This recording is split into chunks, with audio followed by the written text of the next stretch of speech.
Hello and welcome to another exciting episode of a show I can't talk about apparently pronounce properly. Or get my video right for apparently. Hang on one second. We'll be back in a second. We are off to just a wonderful start, guys. I don't know. It's so good.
I fixed it.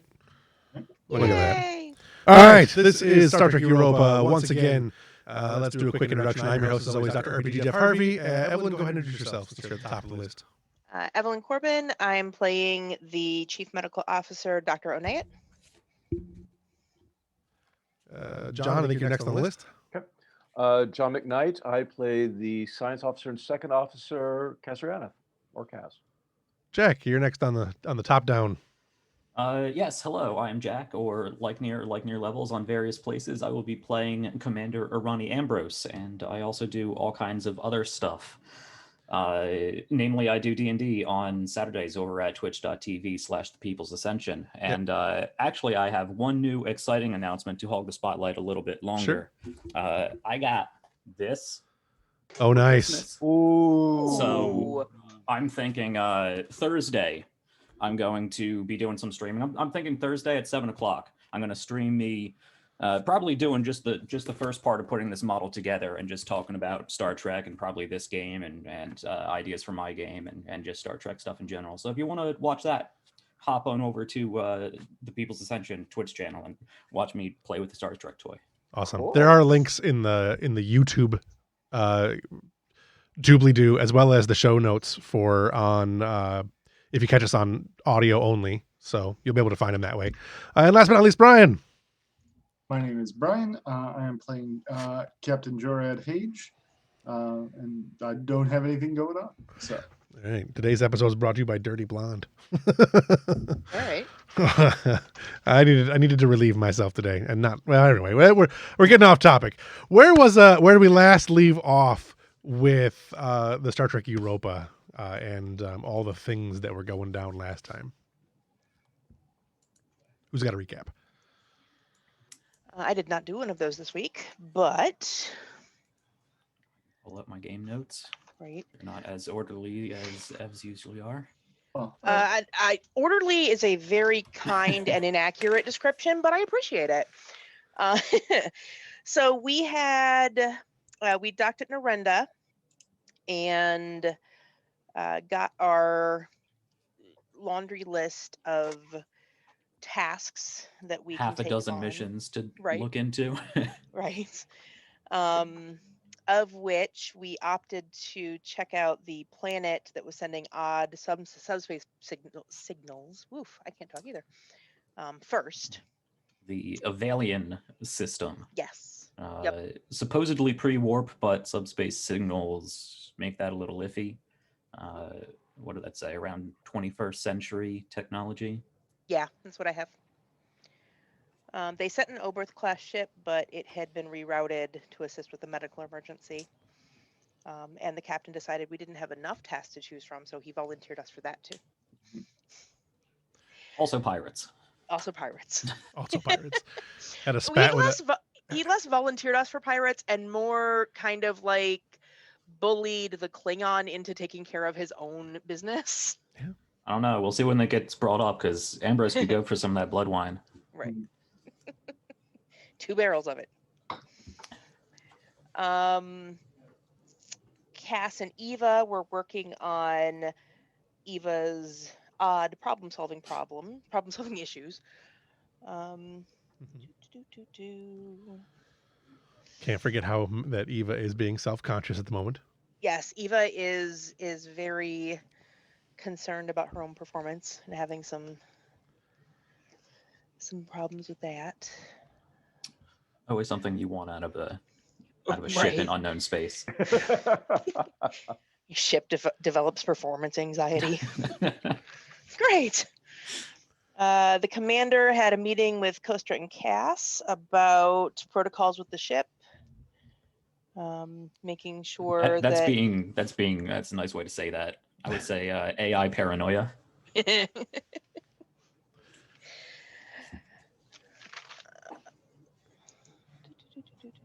There was a Romulan.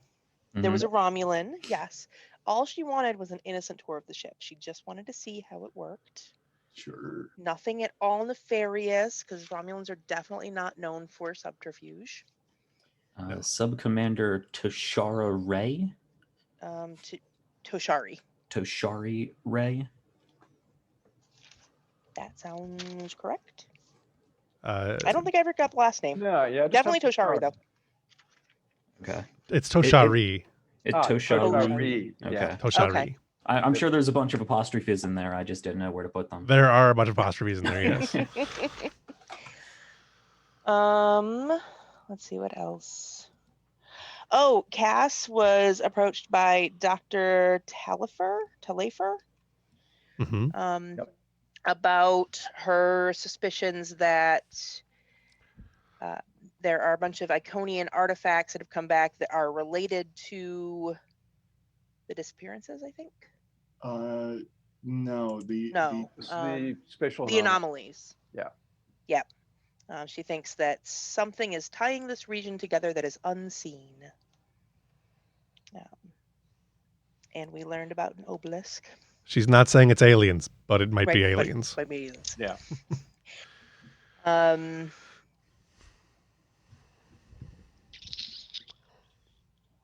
So she you got? wants us to look further into that. Okay.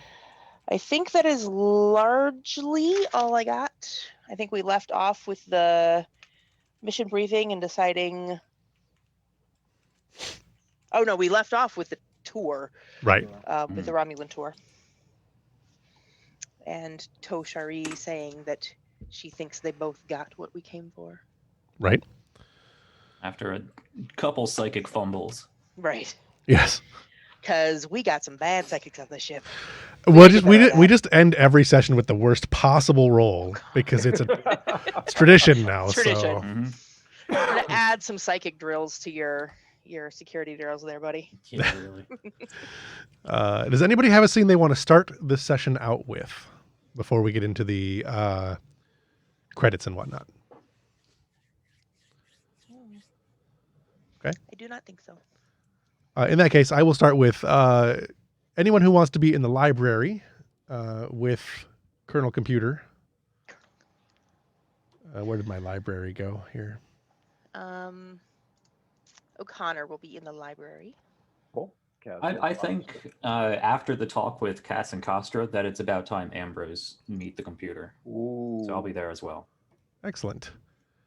We get the whole squad down there. All right, so we're gonna have who's that? Ambrose is gonna be down there, and Cass is gonna be down there, and who else was down there? O'Connor, right? Because she spent some time down there. Mm-hmm. So there we go, and we're here in this. I picture her as fairly bookish, so she would probably spend a lot of time in there. Sure. As a general rule. And the computer, I mean, this is the computer library access, so it's, all the reading you could handle, all of the whatever else you can handle. Eva has been spending the last several days since her last conversation with Kaz about problem-solving issues, playing games of chess against anyone who will play her. Does anyone in here want to take up chess with a super intelligent brain? Oh, I think I really want to do that. Okay. Ambrose is gonna play a strategy game with the computer. All right. Dig it. So Ambrose and the computer are playing. While that is going on, she's also having a conversation with Kaz because, supercomputer can do multiple things at once. Where was I? Oh, I need my sheet here. There we go. The one that has all my ranks and stuff on it.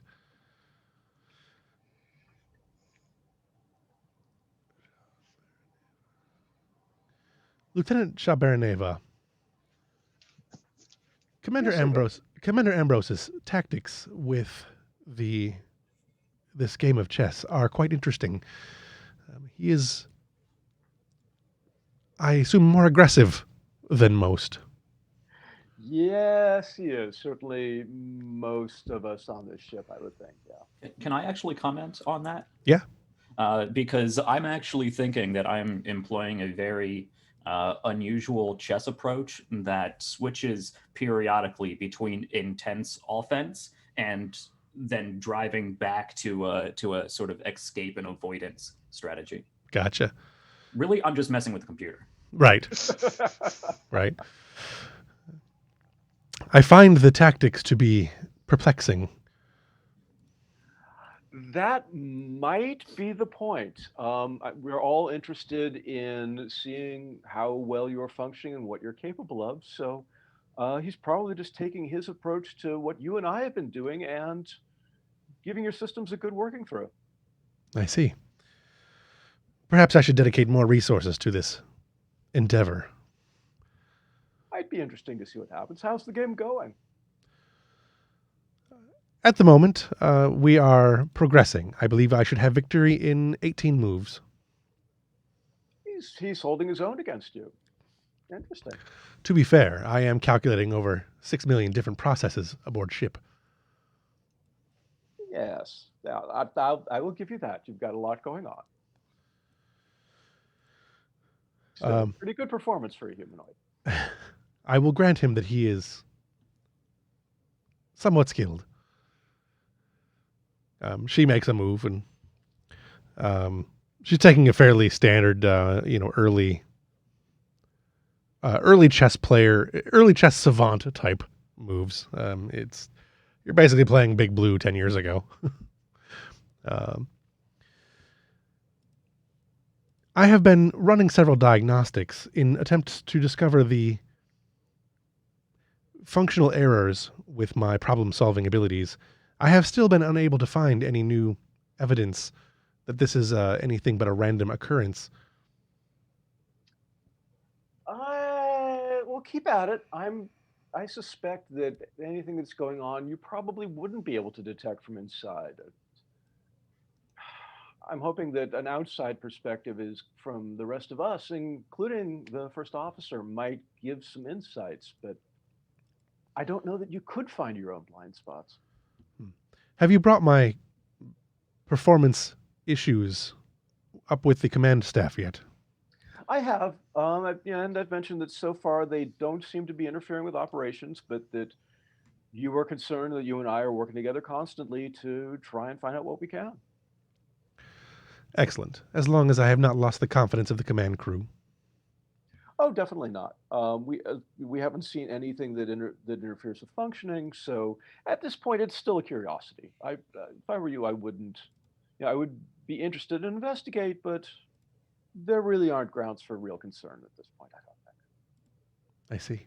We believe in you. Ambrose, if you want to make a roll for me, you can make a chess type roll, whatever you think is the most appropriate. The computer is going to be using computers and security, so. Right.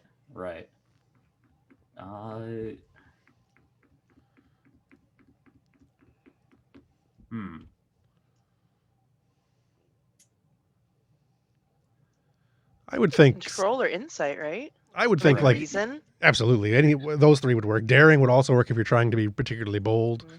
Yeah, I think with the strategy I'm employing, I think daring and command Sure. makes sense. Or daring and security. They're the same. They're the same number for me. Sure. Daring and security probably is a little more appropriate. Well, your difficulty right now is 3 to beat the computer. Okay. Could I throw in? I have focuses in both team dynamics and escape and avoidance. Could I use those to influence my chess skills? I think for sure you're trying to portray an escape and avoidance tactic, Yeah. so I would allow that one. Okay. Plus, the ship is basically focused in everything it does, so. Right. Okay. What do we call this? Control, security. I have a focus. Yeah,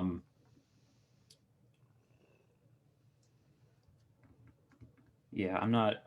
This is a security role, and I am being bold.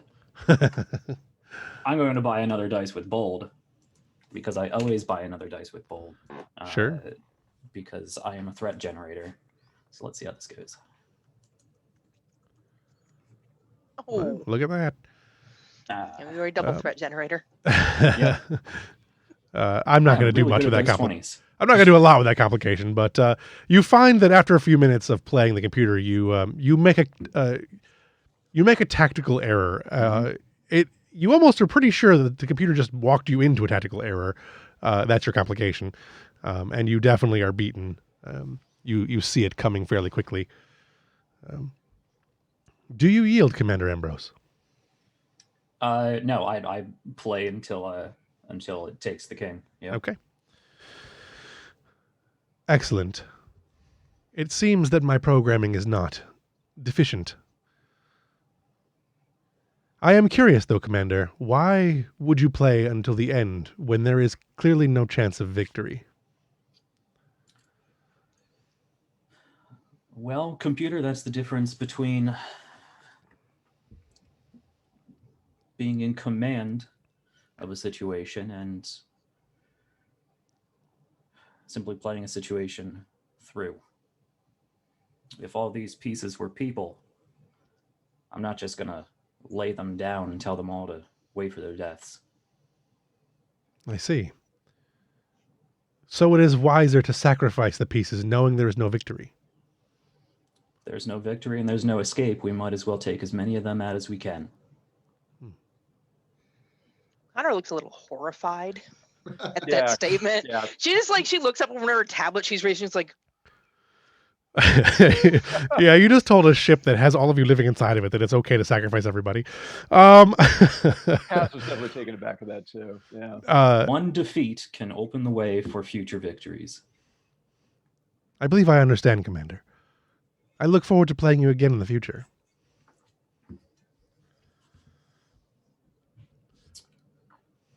Me too. Lieutenant Cass, what is your assessment of the Commander's assertions? As you are a command level staff as well. Our experiences in Starfleet have been very different. I am a scientist first, and the missions that I have been on have primarily involved contact with other species, where a peaceful encounter is one of the highest goals. Commander Ambrose has served in wartime, where victory is the goal. I think you'll find our perspectives on this matter are very different. Are we? Can we hear each other speak? Yeah, or are we absolutely. Yep, it's one room. You're all in there, and the computer can speak through the computer systems through the voice. It's not typed. It's actually a voice. Survival is the goal. Not just us, not just me, not just my men. The Federation, Starfleet. Commander, I can completely agree with. I hope for more than survival, of course. I would like to see us thrive and cooperate. But survival, I'll give you that survival comes first. It's the bare minimum that we cannot yield. I hope we can do better. Me too. Ensign O'Connor, you are not a member of the command staff, but you are a member of the science staff. Do you agree with Lieutenant Cass? I think with ingenuity, there's always an alternative route. I would hope to never be in a position where my only option is I'm going to die, so I'm going to take the rest of you out with me. My experience is very limited, as I've only just graduated academy, and this is my first posting. But my optimistic opinion is that we would not be in a position where death is an option or is the only option.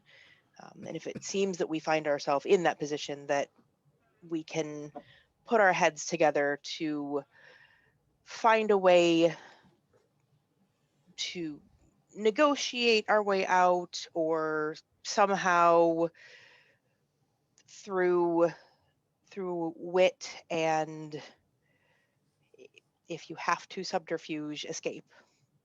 Cass is going to give her a big smile and say, Ensign, that's the Starfleet spirit. You hold on to that. Thank you, sir. Ambrose also nods along. He's down with that. The computer starts. There's several lights in the room begin flashing, like on the wall and on consoles and such. Thank you. Every time I have these conversations, I find it quite enlightening. I can make it a part of my programming. Your insights are helpful. We're here to work together, Ava. You're one of us. All right. That's a good place to stop that scene. Something else. I will say, don't go Sure. crashing us into another ship. Unlike this king here, you have warp nacelles. Get us out of there if you can. Please don't. We're not all expendable. So Brian, you had a special thing that you wrote that was I think would be a good time to start.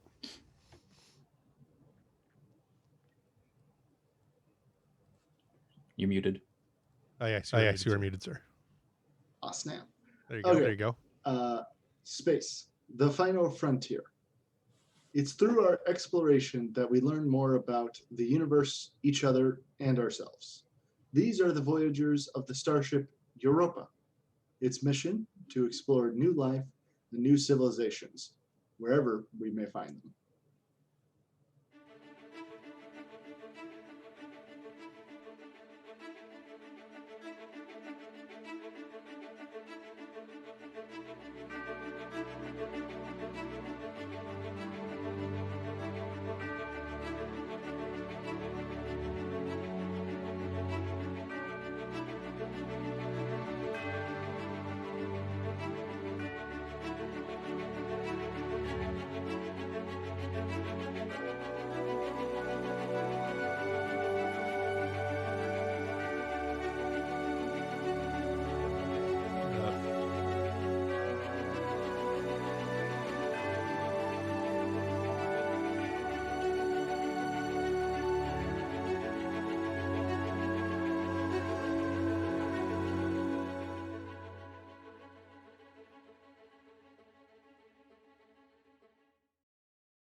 We also do that. We're back. Yep. With a glitch. Oh. All right. It'll be what it is. Captain's log. Stardate 53,969.45. We're en route to the Availain system. Long-range surveys indicate only one Class M world, and the scans show the civilization that appears to be approximately that of 21st century Earth. Oddly, we have also detected strange subspace activity, which would be unusual for a planet of that classification, and possibly signs of potential warp capabilities.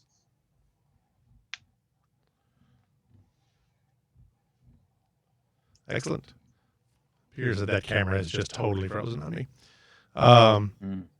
So you guys are on your way to the system. You can start anywhere you'd like with that. You do have long range sensors that can begin investigating. was gonna say, if you want to start a scene with Yesbeth, it would make sense to start out on the bridge and have her at the science station there, running sensors. Well, we could let Cass do the science role since she's the science officer. But maybe Yesabeth is bragging about some modification she made, some calibration to try to make them better at longer range, since that is her bailiwick. That sounds great. Okay, so we're starting on the bridge then? Yeah, sounds like a plan. Sure, okay. So, On the main bridge, everything is proceeding as you would normally anticipate. Everyone is there that's supposed to be. Kaz, the captain, Commander Ambrose, as well as Elizabeth, who is tinkering around with something that, were she anybody else, you'd be like, nah. So, Anson, think you got something good for us here? well, sure. If you call 700 DPI or 7 billion DPI micron resolution good, something good, then yes. All righty. Well, thank you then for your work on the sensors. Let's see what it turns up. I cannot believe this instrumentation. I didn't think Starfleet had developed anything this sensitive. Yeah, we've got cutting edge technology here. It's fantastic. I can't wait to see it in action against some real new discoveries. Neither can I. And then she's going to make a little go-ahead gesture. With your permission, Ensign? Granted? Okay, let's see what we can see. Control science ship assist. Yep.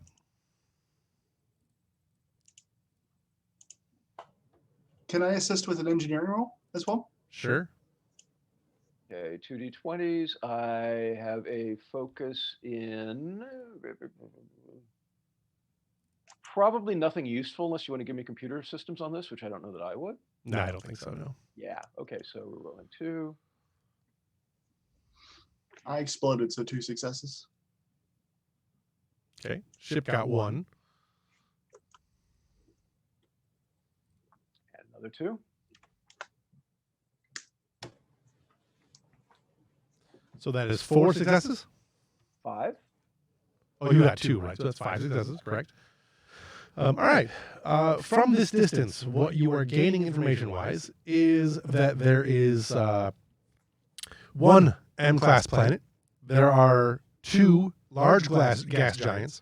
There is those planets both have rings around them, and there are there's a large asteroid system, almost like the Kuiper Belt. It's like a very large asteroid belt that is also in the system. You are not detecting much in the way of interplanetary traffic, but there is a significant amount of radio waves, which is typical for a 21st-ish century society. Can we start feeding that into the Universal Translator? Sure.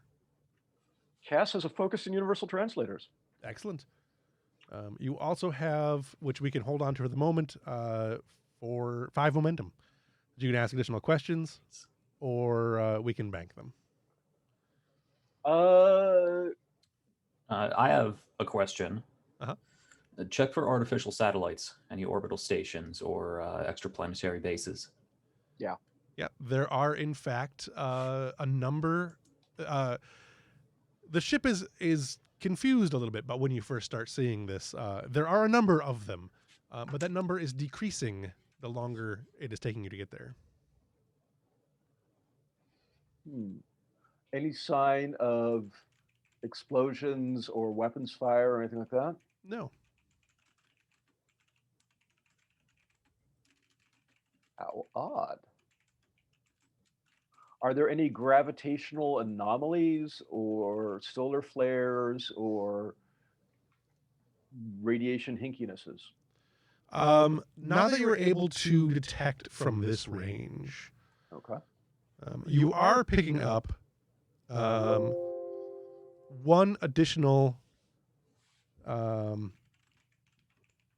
radiation type, I guess, is the best way to put it. But the ship's sensors are not able to pinpoint it specifically at the moment. Are we close enough that we might be able to determine what their primary source of power is? Have they advanced to fission or nuclear power? Yes, it looks like they are primarily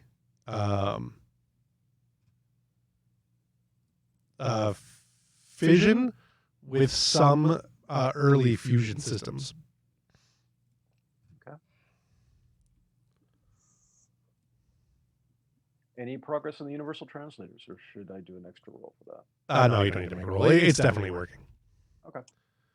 Their language doesn't appear to be too overly complex. Let's see. The only other thing you're getting directly from all of that is Eva tells you that there appears to be some, I'm uncertain, additional languages in the system that I am unable to codify at the moment. Are they all coming from the planet, or are they coming from somewhere else?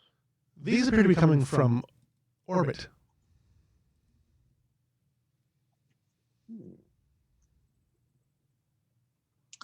Oh, Could we? Sorry, go ahead. oh, just real quick. I have the dedicated focus talent, and if I crit, I get an extra momentum. So, just if you could add that to the pool. Sure. Could we tap into any sort of cultural database or start accumulating cultural data through their normal means of communication? Passively, yes. If you wanted to tap into their systems from this distance, it would be difficult, but you could do it.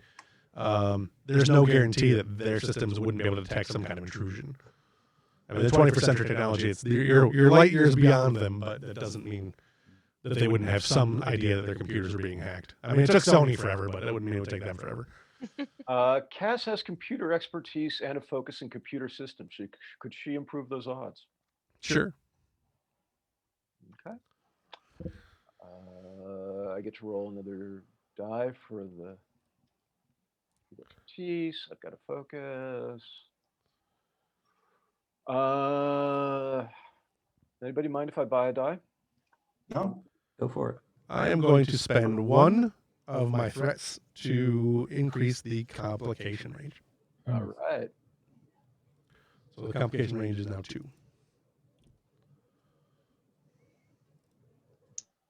Woohoo! Ship assists. Ooh. Okay. Oh.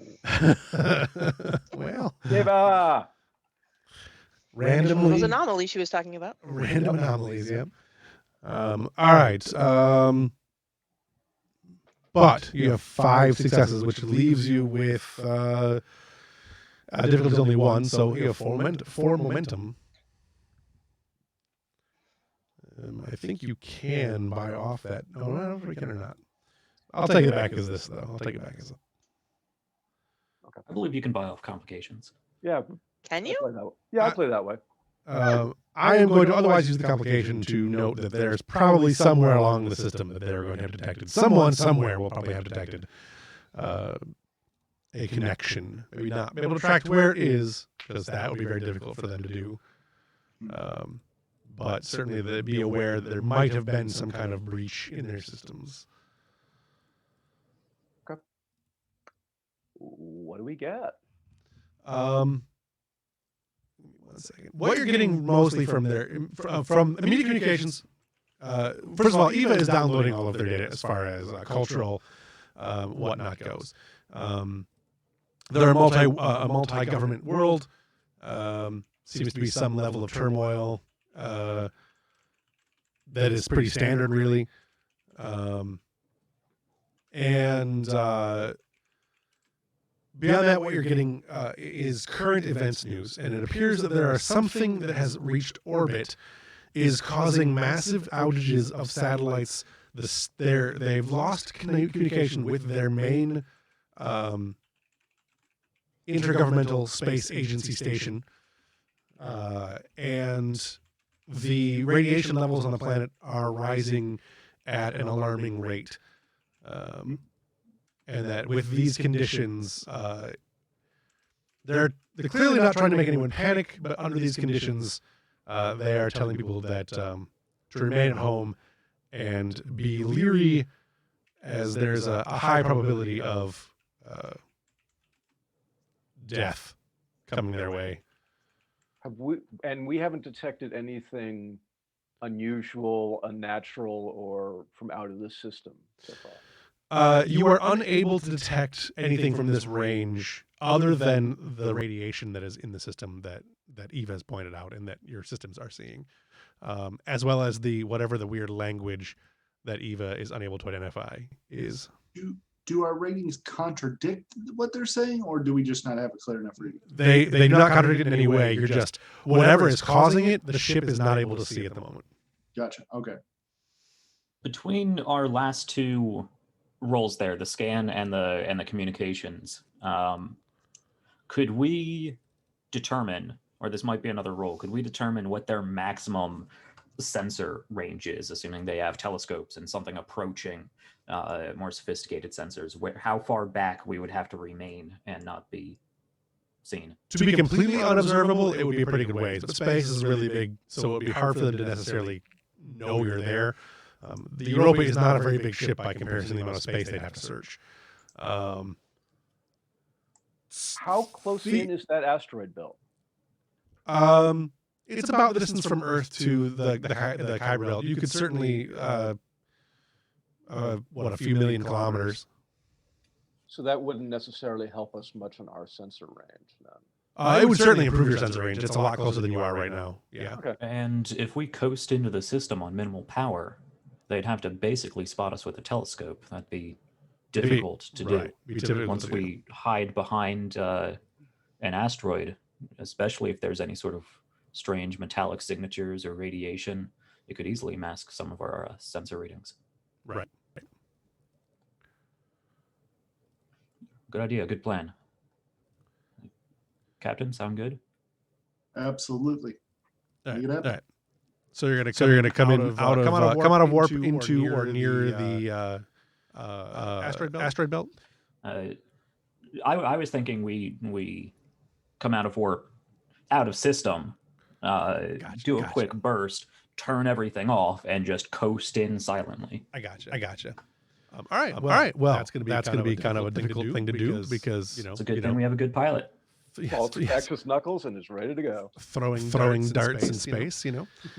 Leaf on the wind. Oh, no. I will impale you. Yeah. Go ahead and give me a. Bring it back. Go ahead and give me a. I'm gonna say, my first thought is daring and con. I'll go for that. Fawkes has a focus in helm operations. He is daring 9, command 4, so our target is 13. Spend 1 momentum, spend 2 momentums. How are y'all feeling? I think you should spend. Well, you'd have to spend 3 to buy 2 dice, and I think you absolutely should. What is the range we're working on here? He's got a. No, I mean difficulty and complication. Has that been? Difficulty is just gonna. I'm gonna say difficulty is probably 2, and I'm not gonna increase the complication unless I at the moment I don't feel the need to increase that. Was my comment about us having a fantastic pilot inspirational enough for my inspiration focus to provide a command boost to his morale? What do you think, pilot? Fawkes was really impressed to hear that from the commander. All right, I'll take it. Okay. Don't you need to roll assist for that? Is that how does that play out mechanically? I think that isn't that. It depends on the talent. If you're using the rally, it would be its own roll, right? If you're rolling to assist at something, then you roll. If it's rolling to assist them, then yeah, I figured I'd just be rolling a command assist. Yeah, that's fine. Yeah, that's fine. Okay. So yeah, focus supplies. I'm doing this the hard way. There we go. So what would that be for me? Presence command? Sure. 1 dice? Sure. And I'm going to say the ship can't really help you make the auto corrections afterwards. So. That is still a success. Actually, I have a combined 16 there. Okay. Ooh. Okay. So we got three successes. Yeah. All right. You drop out of warp just outside a system, and you shut the engines down and coast in. You manage to slow the ship down right with thrusters right around the edge of the belt, and you are, as far as you're aware, hidden from sight. As we're coasting in, I'm gonna walk up behind Fox and just sort of lean against his chair, sort of Riker style, and watch out the view screen. And as he brings us in behind the asteroid, I'm just gonna pat him on the shoulder. Nicely done. Thank you, sir. And he will stand at attention while sitting down. Okay, Ensign, we got a lot of large rocks out there to dodge. I'm on it, sir. Lieutenant Sherbanoa, why don't you scan their civilian their radio messages, see if you can find anything about strange spatial activities, UFOs, that kind of thing. Oh, keep an eye out for us? Okay. We can certainly do that. Sure. While you were in system, though, you also are able to... I'm just going to have to stop messing with this camera, I guess. You're all just not able to see my lovely face today. It's killing me.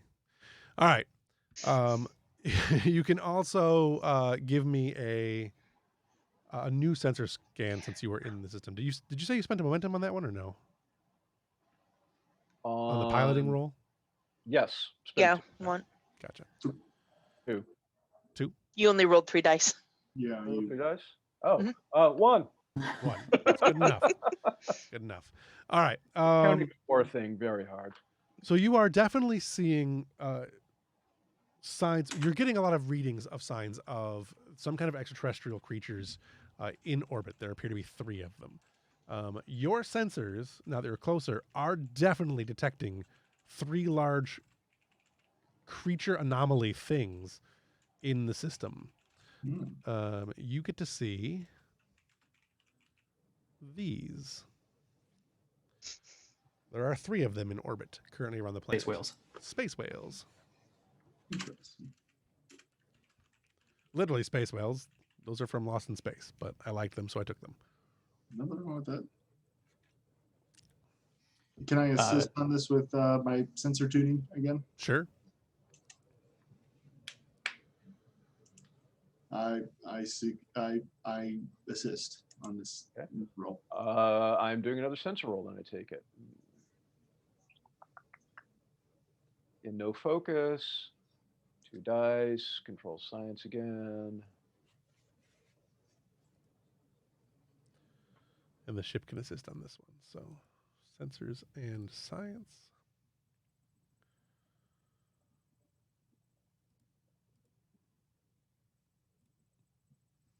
There you go. Oh, hey, look at that. Ooh, yeah. All right, so that's 2, 4. Did you, Elizabeth, did you roll? Yeah, I assisted, but for 1. 1. Okay, I didn't see it on the sheet as Oh, well. did not. That's all right. So that is a total of 5. Difficulty was 1. So you have 4 momentum. You are detecting 3 of these large creatures. They are, they're massive. They are roughly 10 to 15 times the size of the Europa, both in width, length, all that. So they are huge. They are different sizes. One is significantly larger than the other 2. Yeah, that's what you get from the base sensors. And Eva will tell you that is the source of the alternate language. Are they also the source of the radiation? They are. Can we process their language? Can we communicate with them? You could give me a roll. Difficulty is going to be 5, and I'm going to spend... Well, I'll spend a threat to make it 5. We'll say it was 4, and I'll spend 1 to make it 5. Okay.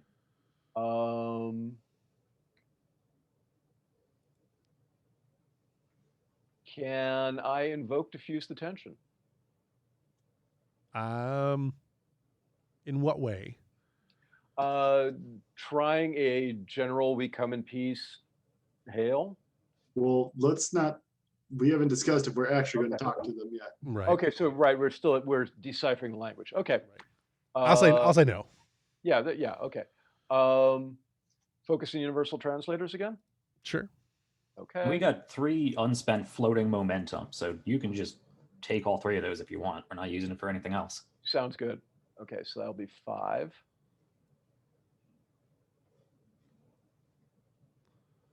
All right. Ship assist? Ship assist. Trying to think what I want to do here. Okay, there we go.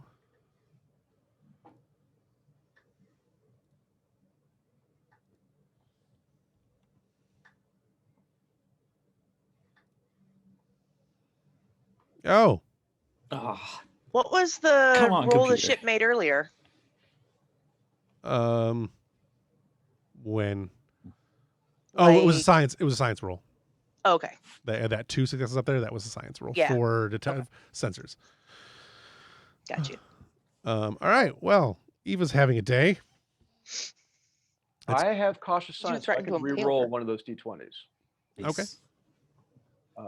just in case it matters. Reroll that 20. You can. Yep. You can reroll that. Nice. Oh yeah. Okay. So It that was- doesn't. It doesn't have to be one of yours. It can be one of the assist rolls. Mhm. I thought Yep. it could only be the one you bought, but all right, awesome. I'll take it. All right. I mean, I'll happily I take a credit.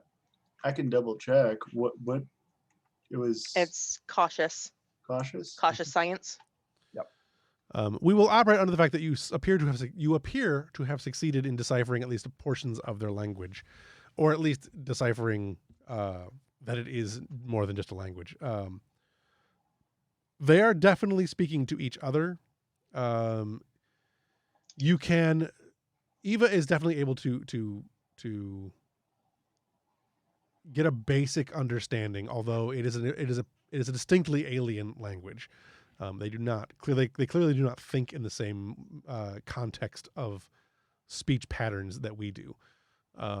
So what you're getting is a lot of navigational data, a lot of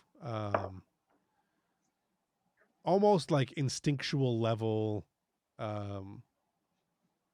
emotional context in their speech. But not really words so much. Yes. Do you detect any signs of sentience? Are we able to determine if they're just animals communicating, or is there something more to it? Do I sense anything with my empathy? Yeah, absolutely. They are definitely at the moment they appear to be they appear to be having fear, some level of fear. Captain, they do appear to be under some deal of stress. They are afraid at the very least. They're very alien, but That doesn't preclude something is them wrong. being. That doesn't preclude them being sentient or animals. Right. I'd like Yeah. to figure out that mystery before we decide if we're going to intervene or not. Would It would be a difficult thing to answer, but Insight roll? is their language complex enough that it extends beyond animal communication? Does it seem to be a fully fledged language? From what Eva can identify, yes, it seems to be a complex, fully formed language, just something that is contextually unable to be identified. You have no frame of reference to what their lives are like, so it's difficult to quantify any kind of like words. But you are like Eva is able to identify things like navigational paths, and they're done in a complex way that is seemingly beyond that of animalistic tendencies. Although Okay. bees are pretty impressive. So they seem to be causing disruptions. Based on the radio waves we've detected, does it seem to be causing massive damage, or is it simply inconvenience. No, it is definitely causing significant damage. You can see in orbit there are a number of wreckage. There's quite a bit of wreckage. Um, what you would assume is wreckage consistent with a number of satellites, possibly a small space station. There are some biological signs in the debris. No life signs, but biological signs. Is there any evidence that the whales are taking any damage or sustained any damage? One of them appears to have some minor, what I guess you could call bleeding, but they don't appear to be like particularly damaged in any particular way. So there's nothing that would indicate to us what they're afraid of. Correct. Okay. Mr. Fox, can you take the navigational data we've been able to translate so far and plot it on screen? I'd like to see what exactly they seem to be intending. Okay. Right. Give me a oh, that's a good question. What would I do with that roll? Insight or reason and con, I think, would be best. Okay. Unless you have something else you want to try. No, if it's okay with you, I'd like to go with reason. Would any of combat maneuvers, helm operations, or strategy and tactics help? I don't think so. Yeah. Astronavigation would work if you had that. Nope. Secondary character doesn't have it. Right. Okay, so target is 13. The ship can assist.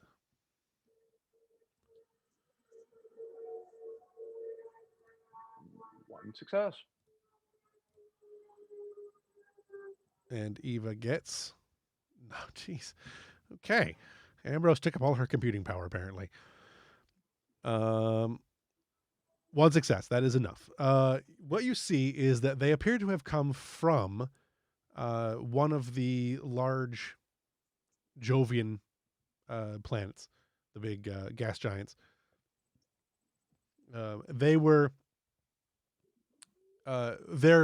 There's two navigational overlays coming from, because there's multiple creatures speaking, obviously, or making song. One of them shows the navigational line going away from the planets, away from the system, and out into deep space. The other one shows a veering off of that track to come towards this planet. And it looks to be as though there is some garbled, I guess, that's not really the word I need. The word I'm looking for, but I can't think of what it is. So, Confused? What's that? Confused? Yeah. It appears to be as though there is some dispute between the conversation as to what the navigational data should actually be. So likely something around the planet was probably throwing off someone's navigation. Well, I think we found the source of our subspace anomalies. Mr. Ambrose, let me know what you think, but I think that the Prime Directive would prohibit our involvement in this matter, seeing as how this seems to be a natural occurrence rather than something forced upon the system.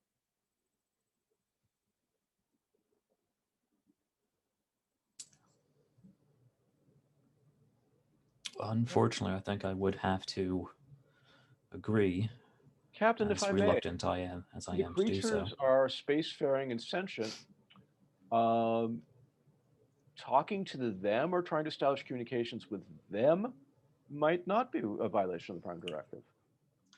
And they are afraid, possibly in pain. And if we can figure out how, in fact, they do communicate, they may indeed be emitting some sort of distress call, in which case we would certainly be allowed to help.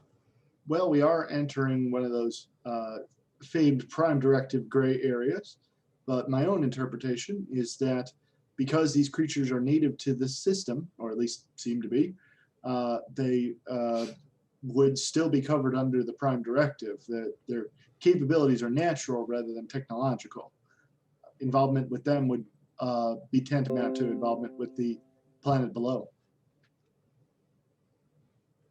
I don't think we have evidence to conclude that they are one ecosystem or one community, sir. That's fair. They could have come from another system, I suppose. At the very least, the Prime Directive would not prohibit us from staying here hidden and observing. Very true. Let's keep an eye on it for a little while. Let's see if we can get an idea of what kind of damage they're wreaking, because they seem to be causing Are they just posing a danger to satellites, or is their radiation affecting the ground as well?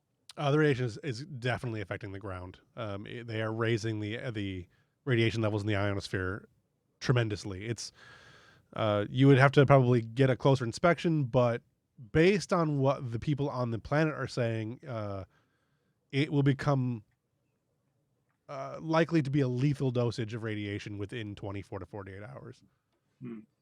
Are we able to make a determination where they're trying to go based on the information that I understand that's confusing. They're confused about where they're going. Sure. But if we can eliminate this planet as their destination, then the other one would be correct. Well, it looks like they're arguing about whether they should leave or not. It leads me to question whether there's something in system actually drawing them here. Perhaps an emission from the satellites, whatever. Perhaps they are not the source of these subspace signals. Perhaps they are being drawn here from those subspace signals. You might be There's right. Possibility, sir. Can we do a scan for any subspace systems? Subspace systems on. Just in general, the entire system, whatever. More generally, I would like to detect anything that might be drawing them. And could we compare if any of their communication frequencies come anywhere near their native language frequencies to see if they're simply being confused by the radio chatter? Sure. It's two different tasks. If one wants to take if someone wants to take a lead on an engineering role and the other one wants to take a lead on the science, I would allow that. Okay. We have another competent engineer.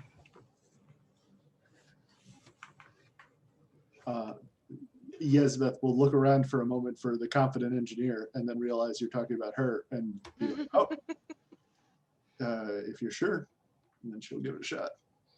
Work your magic. Does sensors focus apply? Yeah, I'll allow it. Okay. Which one do you want the ship to assist on? Wouldn't it assist on both? Probably, yeah. Stop. Fuck off. Sensors and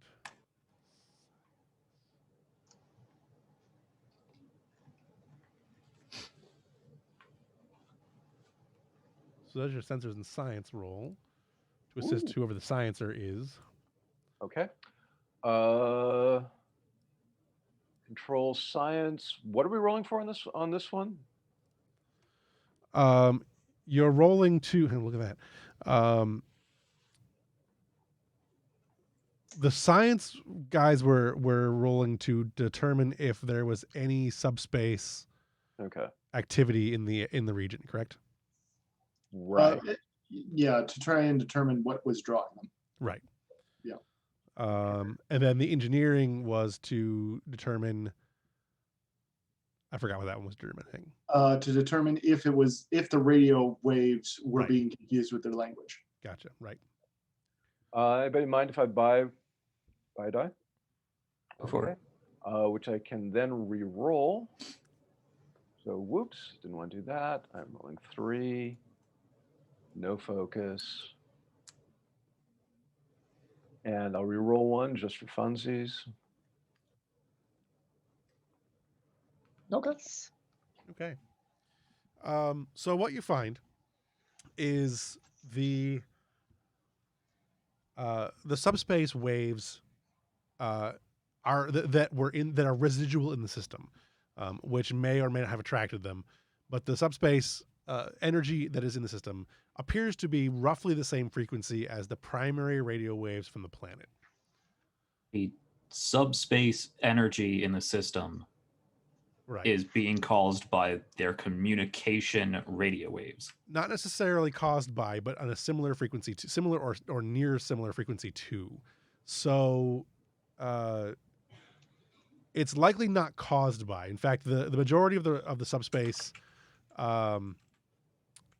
eddies, I guess, that you would still see, the residual subspace activity is actually coming from or near the creatures themselves. So the creatures are causing the subspace distortions. Correct. Or they're generating feedback from the planet. More likely than not, what your assumption might be would be something like the way it matches. It's more like these creatures operate on a similar frequency wave. At least their navigation operates on a similar frequency wave to that of what the planet's primary radio waves are, if that makes any sense. Okay. So basically the planet's interfering with their own built-in sonar. Yeah. Happens to birds all the time. Yeah. Okay. Cass, do you think perhaps you could set up some kind of jamming signal that might shut down the planet's communications for a short while, might let the creatures find their bearings? Ooh, that's an interesting thought, Captain. That is a good tool to keep in our back pocket, but that is treading very close to the line. Yeah, I have to agree with the commander on that one. That shutting down an entire planet's broadcasts is You could have defense satellites, communication satellites. And if there is already a natural disaster that they're trying to coordinate relief for, and political turmoil, that could launch a world war. Setting it up might take you a while to get it all configured anyways, so Yeah. it's something that you could consider. All right, I want that option explored, and I want two other options, and we'll meet in the conference room in 20 minutes to discuss possibilities. Yes, sir. All right, I will be in the conference room. Okay. With that in mind, does anybody want to have a scene somewhere in another room that they can discuss with other characters to get multiple character perspectives? Ooh. Well, I think the two of us on the bridge can start setting up the planetary jamming. Sure. For that, it would probably be an engineering and reason roll or control or something else if you have something else that would work. But I think engineering would be the primary. I have a thought on the jamming that I think I'd like to come from Mills. Shit. I don't know how she's going to get involved in it, but I think that the thought would most likely come from her. Okay. She's what? And she's engineering, right? She's security. I have no engineers in this game. Ah, okay. Okay, can Kaz assist on this one with maybe computer systems? Sure. Okay. Elizabeth has astrophysics focus. Would that apply? Yeah. Okay. In that case, she got 3 successes. And add on another one. Okay. So I think we're at 5. 4. 4. 4. Okay. Unless ship assists. Yeah. Oh yeah, ship assists. I was in the process of rolling that when I was trying to figure out where Mills belongs. Let's see. I think the ship would do. Let's do that.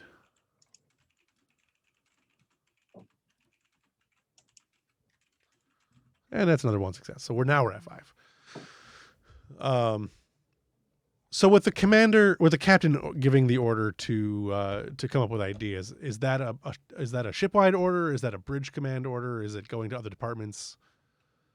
Well, I mean, it's not going to be broadcast on the intercom, but obviously all the heads of the department are here in the bridge. Right. So I assume that they can coordinate with their departments. Right. Would the doctor have reason to be on the bridge for this? I could see the captain calling Dasavi up to the bridge for an extra empath brain, but other than that, Yeah. not really. I think I would actually lean over to Hage when he calls for other options. Captain, it could be useful to get the doctor involved in this. She does have a means of an extra layer of communication, possibly, but when she sees what's happening on that planet, she is going to want to do something. This could put us in a difficult position. Well, let's bring her up, and I think Dasavi is enough in control of herself that she won't rush to the planet with a med pack in hand. Yeah, bring her. He'll click his comm link. Commander Dasavi, if you could come to the bridge, we'd like to discuss when you're available, if you could come to the bridge. Acknowledged. On my way. In the meantime, does anybody else have any other departments they want to get involved? Any other characters they want to get involved in the discussion? I think if I think the security team should talk about options. Sure. Because that's you, Ambrose. Yeah. Okay. Yeah, I could get behind this scene.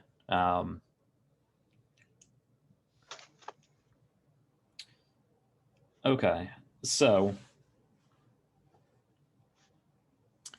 well, Captain, you said you were already going to the briefing room, right? Yeah. Okay.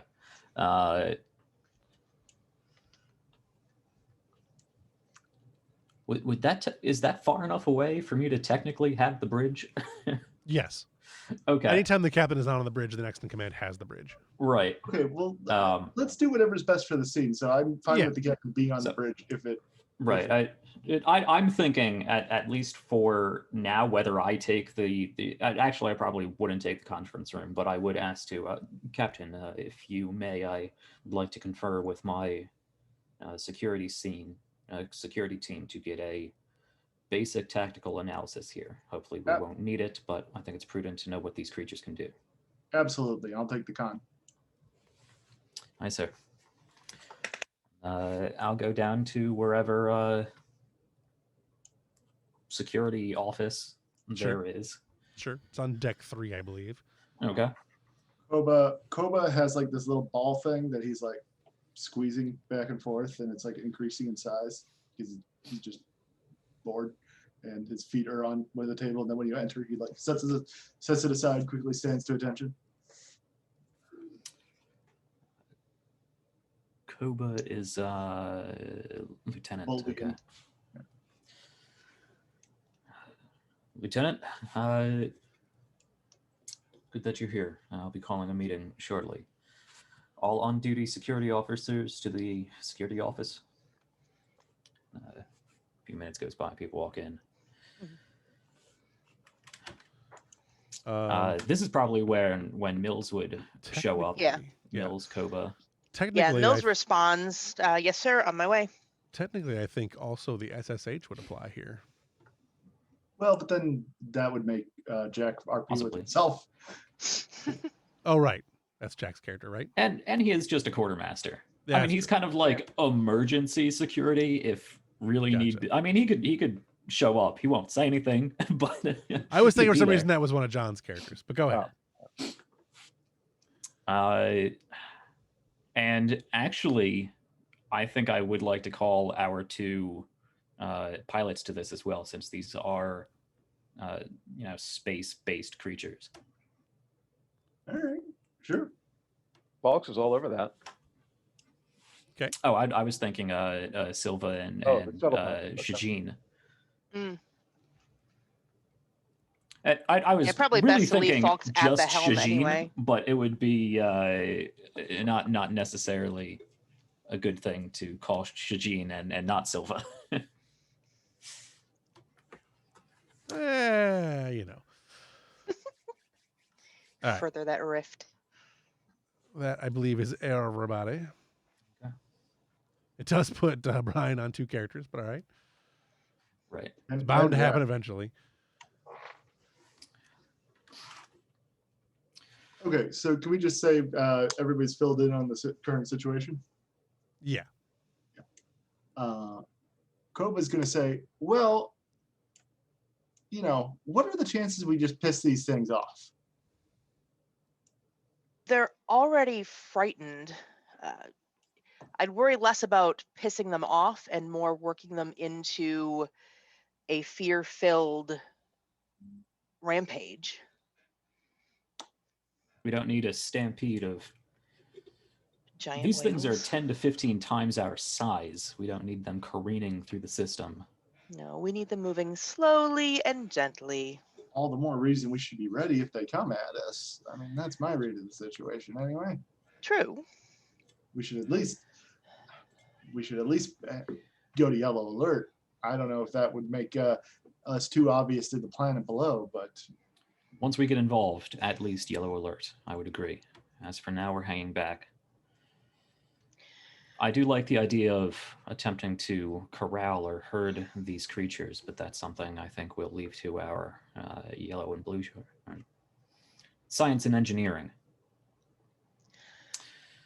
As to the jamming, Commander, I understand the concern for violating the Prime Directive. Is there a space outside the planet's sensors and satellites, et cetera, between there, but inside the whale's sensory perceptions?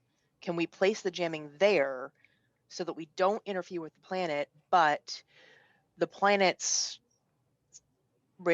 emissions stop interfering with the whales? I'll bring this idea up to the science team. I couldn't answer that myself, but it's a good idea. I was thinking possibly in combination with that, we could create a louder signal off somewhere else and draw them away.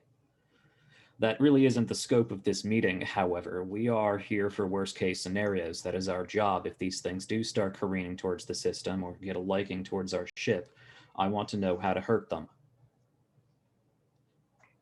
We need an analysis of their hide, their speed, any sort of special abilities they may have, any sort of natural phaser or electromagnetic waves they could produce to interfere with us.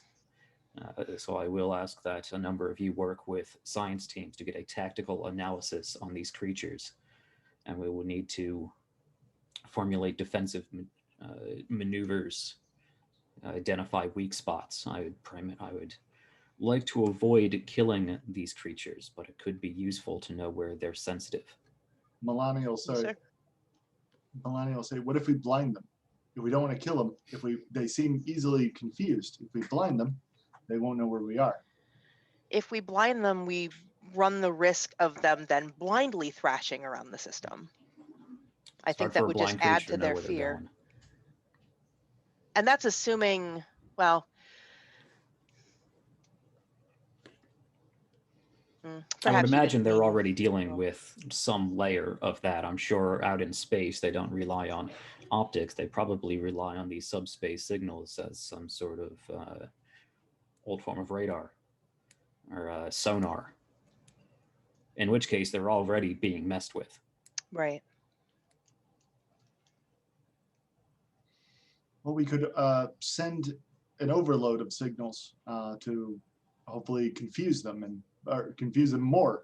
And at least if they start coming to us, that's a way to get them off of us. It's a possibility. Sure, go ahead and work on that. Koba will mention, what if we do a torpedo down the gullet? Will that work? We could wrap it in food or whatever these things eat, put it in space. It's a possibility. Again, these are large creatures. We might need more than one, but I'm sure they're softer on the inside than they are on the out. just need to figure out what they eat. And hope we can access large quantities of it. That is another interesting question for the science department. To my knowledge, there isn't a high concentration of space krill floating out here.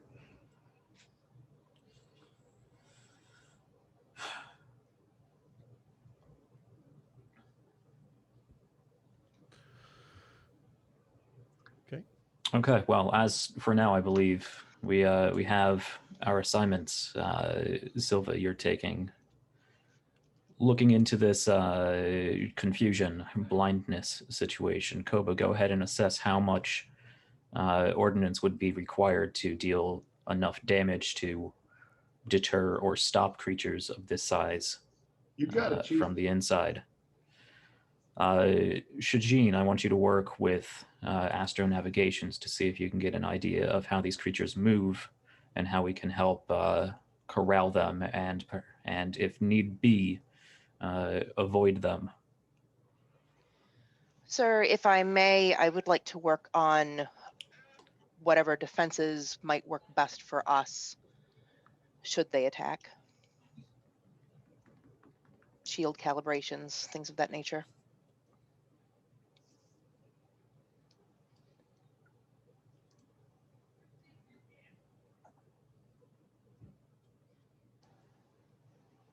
Right. This is I'm going through my my crew sheet trying to remember who everybody is. Okay. Sorry, you were saying defensive systems, yeah? Yes. That is a good idea. Yes. It may also be possible that they generate some sort of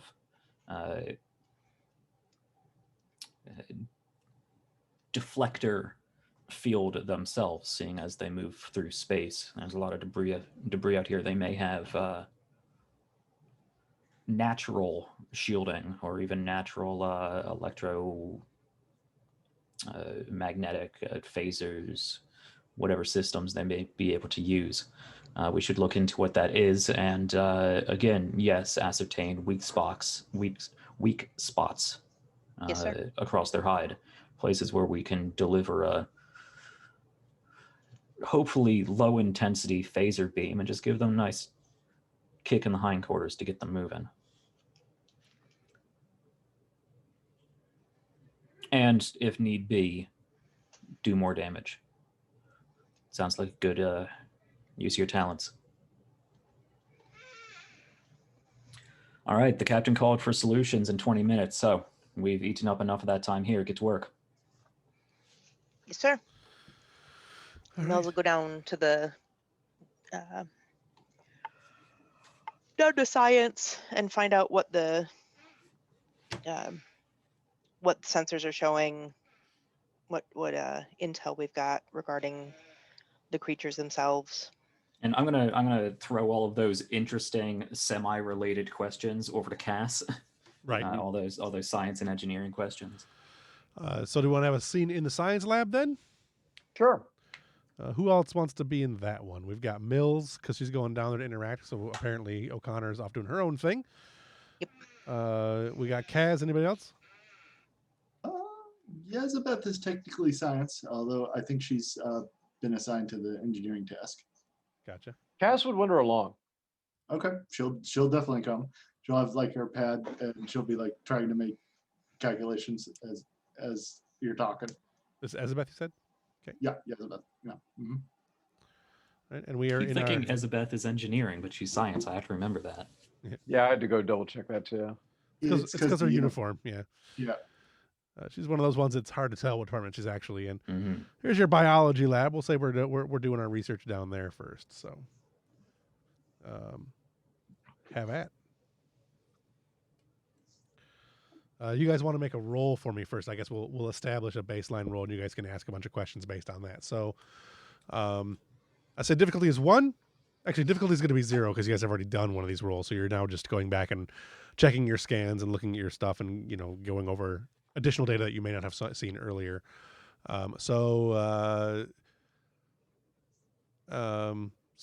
Science and reason for somebody, and then anybody that wants to assist plus the ship. Okay, reason science. Happy to do that. Let's see if anything applies. I think Rebecca should assist. Sure. If difficulty is only 1, I won't spend momentum on it then. Unless you think I should. I think you should. Okay, which I can re-roll anyway. So yeah, let's do that. All right, so 3. I'll never say nobody should take at least 1 momentum. Right. Okay, 3 successes. And O'Connor's is you said reason science is a 15. So there's one more. You can assist with other things if you have something else that can apply to the assist, but yeah. I mean, that would make the most sense for O'Connor. Right. The ship got 1, you got 3, you got 1, so that's 4, right? 5? That's 5. 5.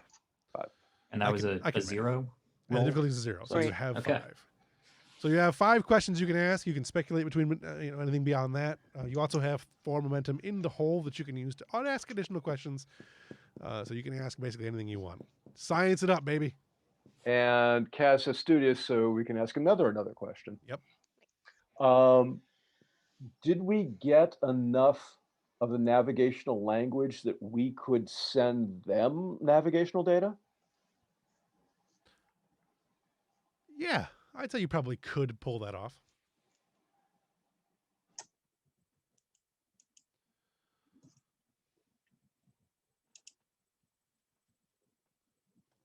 You got 4 more.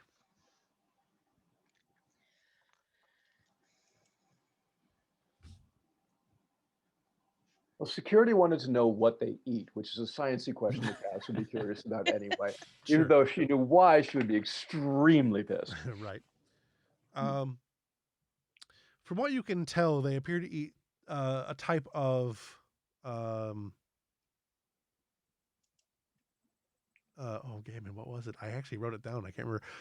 It's like an electroplasma that's mineral. It's a mineral that's found in the gas giants, the rings of the gas giants, and it's fairly common in most gas giants. I don't remember what it is off the top of my head, but I do have it written down somewhere. Can we conclude then that they were looking to use the gas giants as a snack bar and got confused by the radio signals? That seems like a logical assumption. Okay. You got 3 more plus the 4. No, you got 4 more. Sorry, because I forgot you're studious. So Mills says,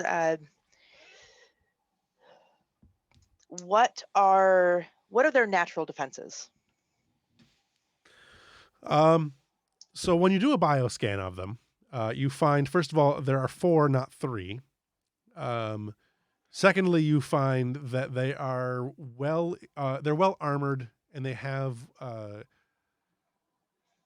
like a bioradiation as a shield sort of system. So they do have resistances to beam type weapons, not like significant resistances. They're not starship shields or anything. But that is also the source of the radiation. So whatever they're doing, whatever their defensive mechanism is also the source of the radiation. Okay. Could I ask for a clarification without eating one of our questions? Sure. You said 4, not 3. Are we dealing with a pregnancy situation again, or did we just miss one? It does appear to be a common theme for the Europa, yes. All right. Another baby. Cool. Do not beam this one out. God, no, please. No. This is just a curiosity, so I don't want to eat a question with it. Sure. I'm just curious how big the baby is if these things are 15 times the Europa size. And the Europa is not really that small of a ship. Right. It is not born yet, but it's probably going to be a size 7 or so. Hey. Okay. It's pretty big.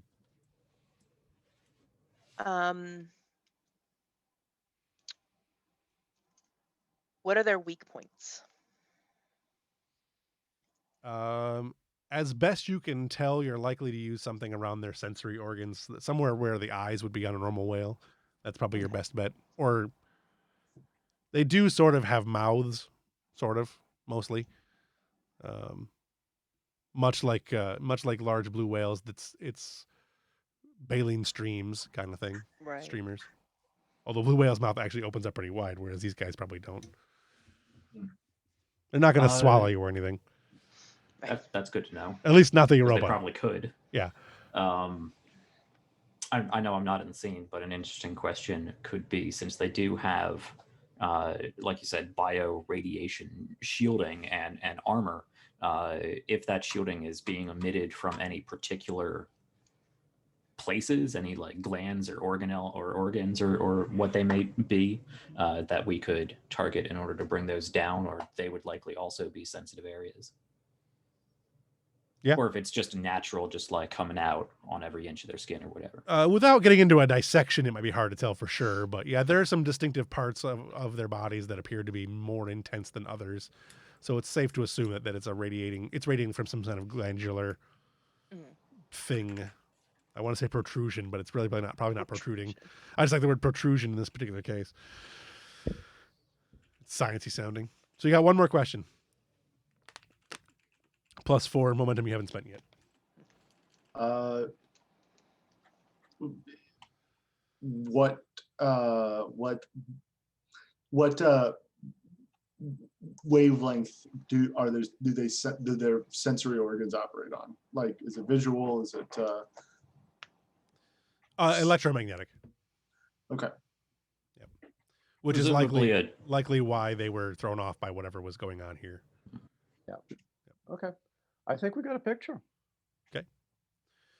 Do they seem to have any like weapon systems aside from just being massive and barreling through things? Well, they have the radiation glands. Yeah, Right. the radiation, they're absolutely massive. Those long tail things look like they could probably do some damage if they hit a ship. Okay. I would not want those big tail protrusion things are probably, like being hit with a starship by themselves. So.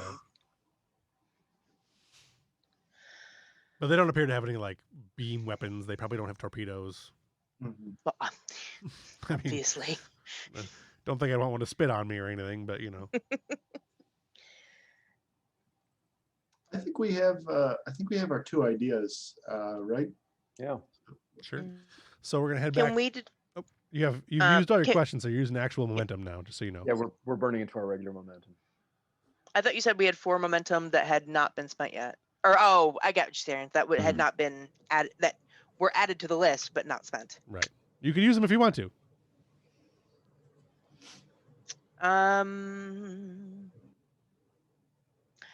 I do think Mills has a question that would be worth burning momentum, because I want her to ask, well, what would be the best, or if there's a particular calibration that our shields need to radiate at that would be most effective to deflecting anything they might throw at us, or best way to defend ourselves. like counteracting the radiation. Yeah, that would probably be. That seems to be their main external Right. threat, aside from like physical kinetic damage. Yeah, and you'd be Right. hard pressed to use energy shields against the kinetic attack Right. from those anyways. But Right. To prevent the radiation, yes, you can calibrate the shields to minimize radiation damage. Okay. I mean, if you're exposed to them for extremely long periods of time, it's still gonna be bad. But yes, you can Right. certainly reduce that substantially. There's hyposprays for that. Yeah. Right. Exactly. Chances are you can probably resolve that without too much difficulty, unless you're going to live with them. If you're going to live inside of them, you're probably going to be all right. We could keep and train the baby. Mm-hmm. Oh God. All right, so you're heading back towards the conference room to have a meeting with the captain and discuss your options and findings. Here is the briefing room. Would we be opposed to a quick break before we get into the briefing? That's up to you Good guys. time. Sounds I'm good. good with for me. that. Yeah. All right, let's take 5. Thanks.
All right.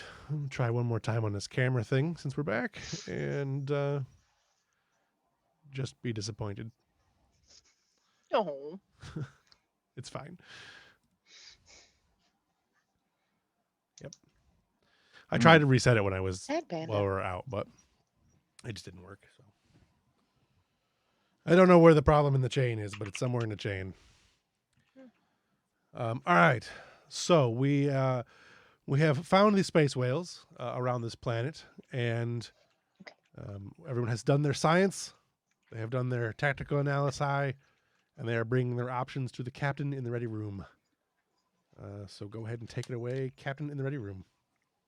Okay. So all the senior officers are here, right? Including Desavi? Yes. Mhm. So when everybody's there, he'll say, okay, well, while you off were doing, I couldn't help but poke around some designs for this scanner myself. It looks like something would be able to do. I couldn't help myself. I love a good gizmo. But what other ideas have you come up with? Captain, I think we've got a solid plan. We got enough navigational data that we were able to translate from the creatures that we think we can send them our own. And it looks like they eat material that is common in the Jovian planets, like they were heading there and got drawn off course by the radiation from the M-class world. We can basically send them navigational signals back to the Jovians. And Here's a possibility to take that one step further. We might be able to use our Bussard collectors to collect exactly what they eat and leave them a nice breadcrumb trail right on out of here. that's a marvelous idea, sir. And in conjunction with the captain's idea, if need be, we can set up an unidirectional jammer that might block signals coming out of the planet, but not block signals from planetary orbit back down. That sounds like a solid plan. Would we be able to do so while remaining incognito? And the last thing we need to do is become the new hot gossip on the planet. I'd have to defer to security and engineering on that one, sir. I really don't know. If we're already setting up some sort of sensor dispersion net to block the satellite's communications to the whales, if we set that up early, position that between the satellites and this gas giant, it may be enough to at least confuse them enough not to know exactly what we are. We can send the shuttle ahead with a unidirectional jammer. That way, once the Europa starts moving, we'll have less to worry about. And we could continue running on minimal systems. And frankly, sir, their attention's probably on the giant creatures in orbit rather than on any shuttle-sized anomalies they might see. And their own planetary troubles at the moment. Yeah. That's a good point. We could, in fact, actually, possibly simply disguise ourselves like yet another one of these creatures. If we emit a similar subspace frequency, they'd be detecting us through electromagnetics anyway, unless somebody points a telescope right at us. That's how they're going to look at us. Wouldn't that fool the creatures as well? The last thing we need to do is have them think we're a rival. It could draw their attention. That is a concern. Yeah, I think something as small as a shuttle or a probe, the odds of it going largely unnoticed, I think are pretty good, sir, but it's a gamble. I tend to agree. I think you've gotten a good plan here. What about communication with these creatures? We toyed a little with it. Have you considered how you would or what the implications might be? Given your concerns about the Prime Directive, sir, I think keep it light, send them navigation data, leave the breadcrumb trail, and leave it at that. Hands-off approach. And report back to Starfleet Command if they want us to if we get orders to make contact. Wonderful. But if there's a dispute, we solve the current problem and leave it for another day. We can always have a vessel circle around to make first contact with these creatures if Starfleet deems it important. Exactly. I think if we opt to send out a signal to disguise ourselves as these creatures, because they seem to communicate both through their whale song and through some sort of empathic link, expressing our intention shouldn't be particularly difficult. I think we could easily convey to them that we're not a rival if they pick up on us at all. Interesting. I do think that going incognito is our best play, though, Mhm. since it would minimize the risks. Right. Smaller and quieter, better. First, do no harm. Well, Cass, I think you should lead the shuttle team to try and you should lead the shuttle team to try to disrupt the you should lead the shuttle team to try to disrupt the radio waves. Be delighted, sir. And meanwhile, Ambrose, I think you should head up the ship, try to keep us low and quiet as we ram scoop up the food source for the creatures. Aye, sir. Sounds good. And Cass, if you're looking for a recommendation, I had Jisa, one of our shuttle pilots, already looking into their navigation tendencies. Oh, that's perfect, sir. I was going to leave that to your discretion, but we've worked well in the past. I feel utterly confident with her. She's also quite skilled in warp fields and electronic warfare, so she might be able to help with any communications, electromagnetic interference that may come up. That sounds perfect. Let's definitely have her on the shuttle team then. All right. If you can spare her, though, I wouldn't mind somebody with some engineering experience like Ensign Chiarco. If you want her, you've got her. Thank you, sir. Desavi, I want you on standby. If this whole thing goes awry, we're going to need to get their attention. We're going to need to make contact with them. It's not my first choice, but if it becomes necessary, that's our backup plan. Certainly. And having me on standby also gives us a leg up because I'll know if they start to become hostile before they show hostility. Do you think you'd be better doing that from the shuttle or from the Europa?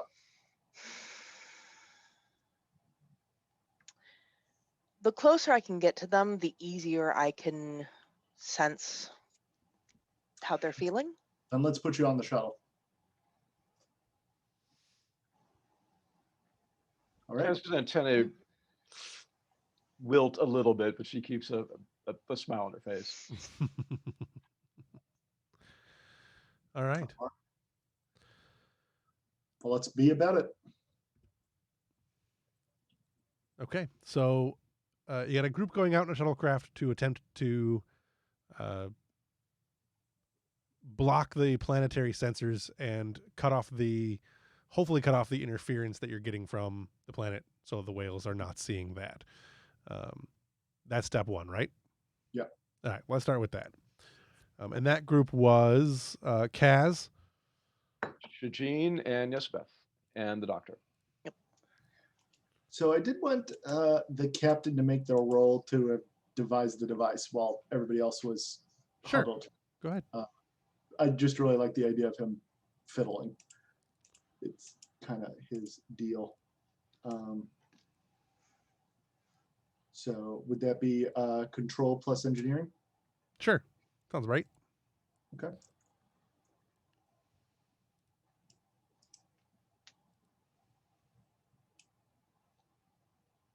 Oh, fuck. Well, Well, Reroll the complication, if that's the thing. do I have a thing that lets me reroll? What are you tinkering with? Yeah, it's cautious command, but not cautious engineering. So Hang on a sec. Let me just check something. I can do that without strangling myself on the headphone cord. are you looking for see if there's a momentum spend for it? Yeah, because my group plays that there is, but I don't know if that's just sort of in the. you can re-roll. There is a momentum spend for re-roll.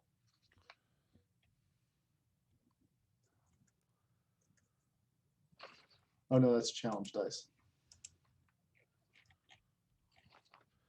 Let's see. There is a momentum spend for create advantage, remove complication, create problem, obtain information, additional work, piercing, reroll, work, damage bonuses, disarming, extra minor actions, keeping the initiative penetration, 1 reroll of damage, avoiding injury, secondary targeting, swift actions, bonus damage, penetration, rerolling damage, devastating damage, swift attack, and power loss. I don't see anything that actually allows for rerolling of rolls unless you have talents that do that. My players have put one over on me for a year. Okay, I've got an interesting way to do this narratively, if you don't mind. I Sure. would like that. So the captain gives his thing, and then while we're on the shuttle, Chirka's just looking at it, and she's like, "This isn't gonna work."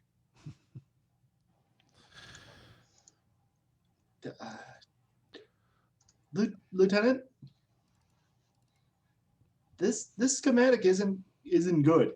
It's in fact quite bad. The captain is quite bad at this. Okay, I'm glad we found that out now. Got something better for us?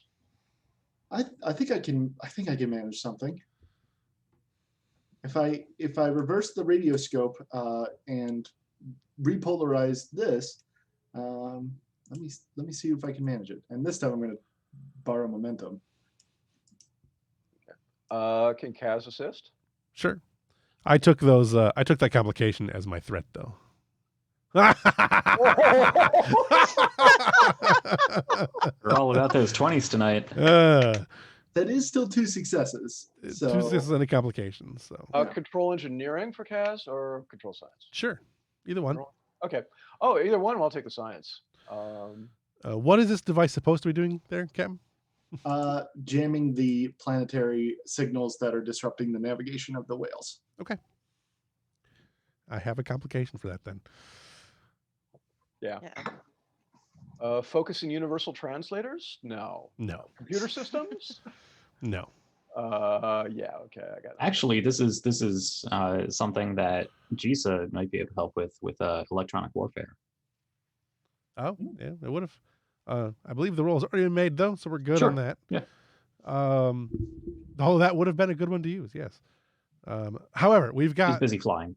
right. We've got 3 successes. That's plenty. You've got 2 momentum to regain.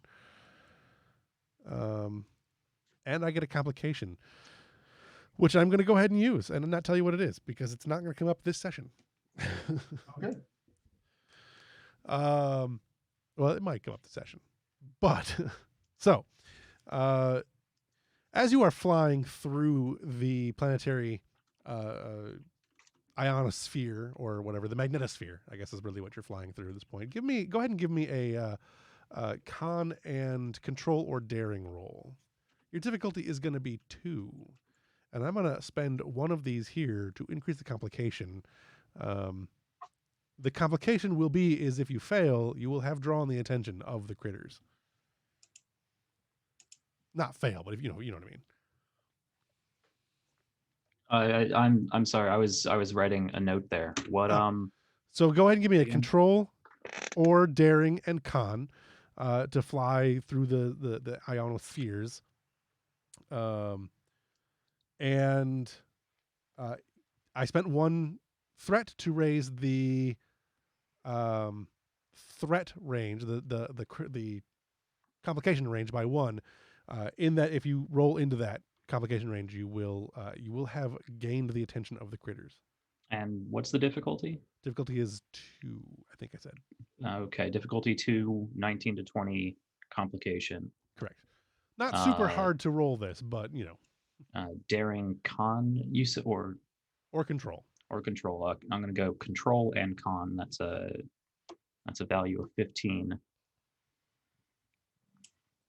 I'm assuming my focus in fighter crafts doesn't really help here, but electronic warfare. I mean,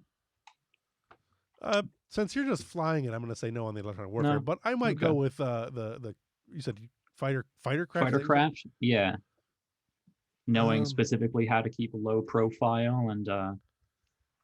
Are you guys taking one of the shuttlecraft, or are you taking one of the runabouts? Runabout. Yeah, Yeah, with 4 of us and a probe, I would figure. yeah, we have a runabout. All right. Yeah, I guess I'll allow it. Okay. In fact, if the runabout is an option, there's never a reason to take anything else, really. The runabouts aren't quite as maneuverable as some of the other ones are, but Okay. Difficulty 2, 19 to 20. I do have a focus value of 15. Do we want? Yeah, we do. Go We for it. we want to take a momentum. Yeah. Yeah, definitely. I think it's a good idea. Okay, we'll see if I roll another complication here. That seems to be Jesus' jam. That seems to be my jam, really. All right. that has been today's jam. Hey, look at that. Okay. That's 3. that's what do I have to roll? I have to roll under discipline for it to count as a crit for focus, right? Correct. Which I did not, so that's just 3 successes. Right. Which is good. So 3 successes, which is 1 more than needed. So you have 1 momentum, and you did not get any complications. So you did not get killed by any giant creatures. Yay. It's always a plus, given the way we roll sometimes. So yes, you have managed to make your flight through the magnetosphere of the planet as you were going, and you've laid down your unidirectional signal blocking.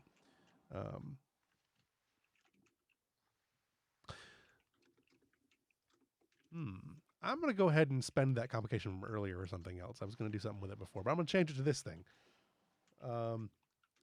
Once you get past and everything is now seems to be relatively in place, and you're reaching the end of your run. 2 of the big large whale creatures, not the largest of them, but the other 2, including one of the ones that's pregnant, begin to descend into the planet's atmosphere. Captain, you can see from where you are sitting, and everyone aboard the ship, the Europa, that it is beginning. That these 2 whales are beginning to descend into the atmosphere of the planet. The third one is staying in orbit. What is their intent? I guess.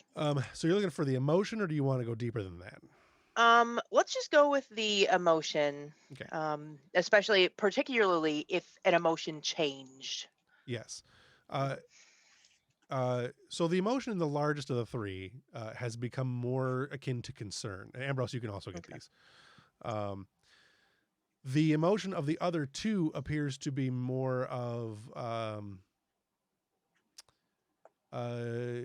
well, at least of one. The one that is 2. The one that is 2 has an imminent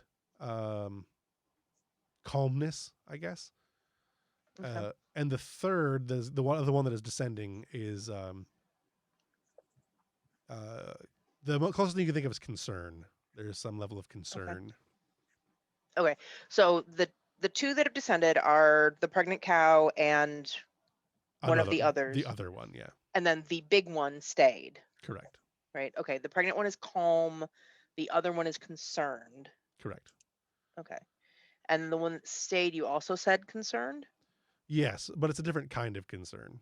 Okay.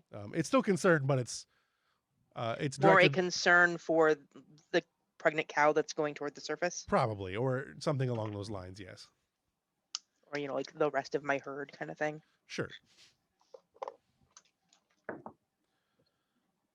You can't really get the planetary chatter anymore because you now have blanketed the planet, Right. or at least this unidirectional area, with blocking their their communications. So that's what you got going on. I don't think this changes our plan, Captain. If anything, we need to move quicker, but we can't directly interfere. They are choosing to dive bomb this planet for whatever reason. Disavi, can you contact the creatures? I can try. He's going to look at Ambrose and he's going to say, these people, I don't think that allowing whales to crash into the planet, to beach themselves on the planet, is going to change the advancement of their society. I think it's the best thing for everyone involved is for us to make contact, since there seems to be no other choice.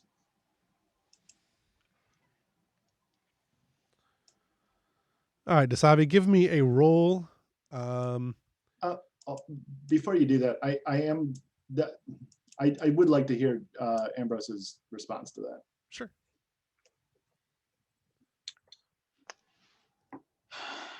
I don't think it gets any more discreet than telepathic communication. I think if we're going to do anything, that's as much as we can do. But if it doesn't work, I don't think there's anything else we can do except go along with our initial plan. He nods. All right, do it, Dasavi. All right. All right, Jeffrey, what you want? You got that chart that I sent you, the link. What do you think fits best for what you're trying to do? That link that I've put somewhere. It's in the resources of Discord. I know. That's why I put it there. Yep. So I did not lose it. I'm thinking either insight or Con? presence Presence? against they don't have con on that list for any of their things, but I honestly think con would fit in some situations. Not this one necessarily, but believe. Let's see. I have to coordinate others or course. I have a talent called Doctor's Orders that says when attempting to not type in things, coordinate others or coerce someone into taking or refraining from a specific course of action, I can use medicine instead of command.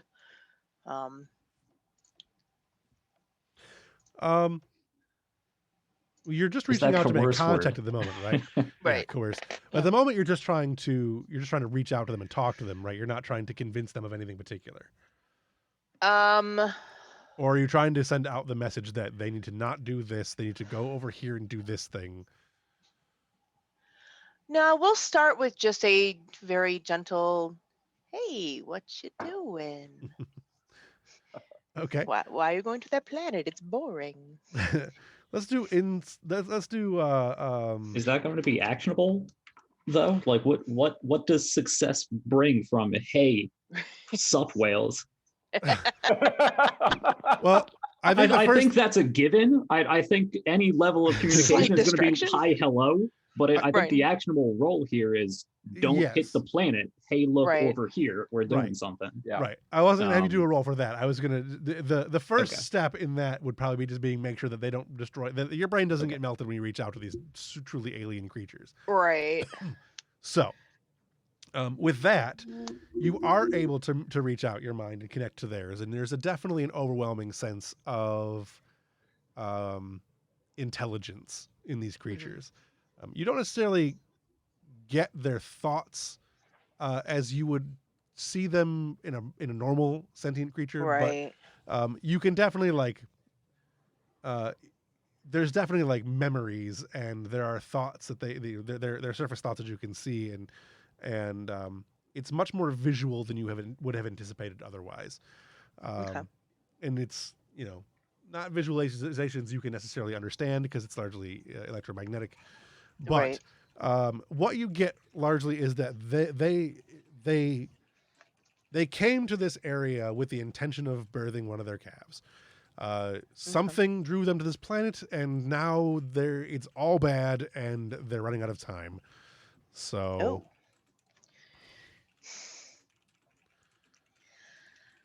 Okay. I thought the scan said it wasn't that far along. no, I didn't assess, but I don't think I specified either way. Okay. Not that I recall. Okay.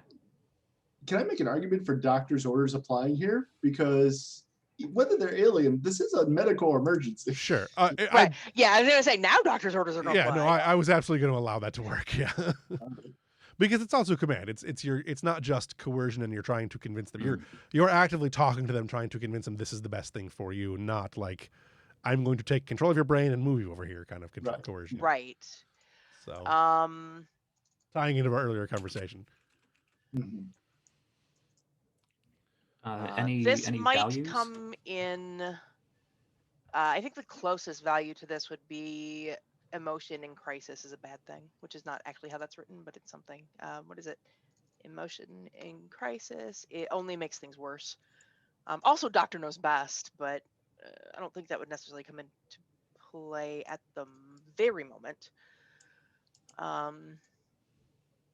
What might come into play in a second role would be quick study, depending on how this goes. If a second roll is necessary. Right. In the meantime, while she is doing all of this, is anyone else doing anything? Or are you just kind of waiting for her to finish up what she's doing? Jored is going to tell Fox, begin. Let's make a breadcrumb trail for them. Arnie, can you use the tractors to start moving those silicates to make a line? A food channel line, if you will. Excuse me. I could attempt to do so. Okay. You said presence, Jeff? Yeah, that'd be fine. Okay. You're dealing with them on an emotional level, so insight or Right. presence are really. I think I'd go insight. It's almost an instinctual level. Okay. I am going to. Could I use negotiations as a focus here? I don't think xenobio would necessarily apply because I have no basis for comparison on these things. Sure. You still are dealing with xenobiology. Sure. I'll take negotiation. I don't have a problem with that. Okay. All right, dice. No 20s. All right, dice. All right. Many 20s. No. Are you You've using already the given value? you too many. No, not yet. Okay. I think at this point, having gotten the clear impression from them that shit's gone sideways. So, what are you actually trying to tell them in the thing? That's what I was that's what I was saying. Yeah. I am trying to tell them that I would like to help. Okay. Are you trying to give them an action of things to do? Like you're trying to convey convey to them that you are here to help and that you are not a threat. But in order to have the role actually mean something, what are you trying to get them to do? Follow us to safety. Yeah, like we know of a safe place for you and your calf, not far. If you follow us, we can get you to safety. Okay. And help this go smoothly. I'm gonna say the difficulty was 3. You got 2, but I'm gonna do something because I didn't get you the difficulty beforehand. What I'm gonna do is have the Europa make a roll. The difficulty is gonna be because you're trying to lay the food the chum line out. Give me a single roll on that. I'm guessing piloting or whatever you guys think would be most appropriate for doing what you're doing.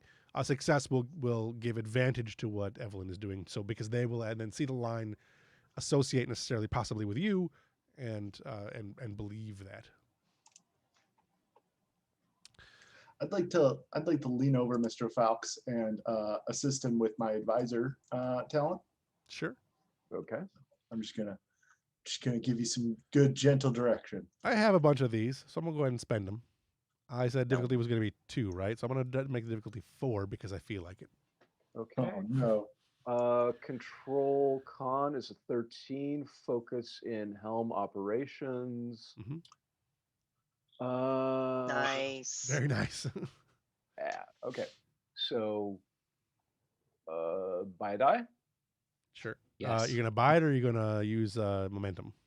Momentum. Yeah. Okay. And you can re-roll one of your d20s. Okay. Let's re-roll the 16 These- just for fun. Nice. All right. So how many is that? We got 2 from the captain. 6. Is your difficulty your rate's 15? No, it is Oh. 13. Okay. 13. So 1, 2, 3, 4 successes. Yeah. Plus the ship can probably assist. Yep, that's true. If I can click these buttons, it will. There's a focus on this. This is not one of the ship's strong suits, by the way. She's a science ship, not a movie ship. Oh, but still got 1. So all right, that'll give you 5, which will max your momentum back out. Unless you have something you want to do with it. But what I'm going to do is say that yes, because you have managed to lay out the line using the bussard collectors to lay out your whatever you had, plus tractor beams to move out the other the rest of the chum lines that you were looking at. The larger of the 3 begins to move towards the line, and the other 2, after a few seconds of hesitation, also begin moving out of the planet's atmosphere and away from the planet.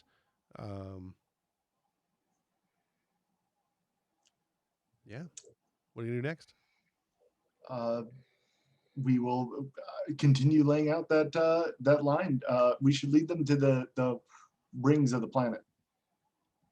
Okay, gonna head them towards the rings of one of the Jovians. Yeah. I think that was their destination from the get-go. If we leave them in system, they may simply get confused and head back once our blockage is done with. We might want to point them to the best system, the next system over, where they could find a better place. Well, it sounds like they're about to have a baby, so we may not have time for that That's true. quite at the moment. You'd also have to find a Okay. system that they would be willing to go to, so that might be more difficult.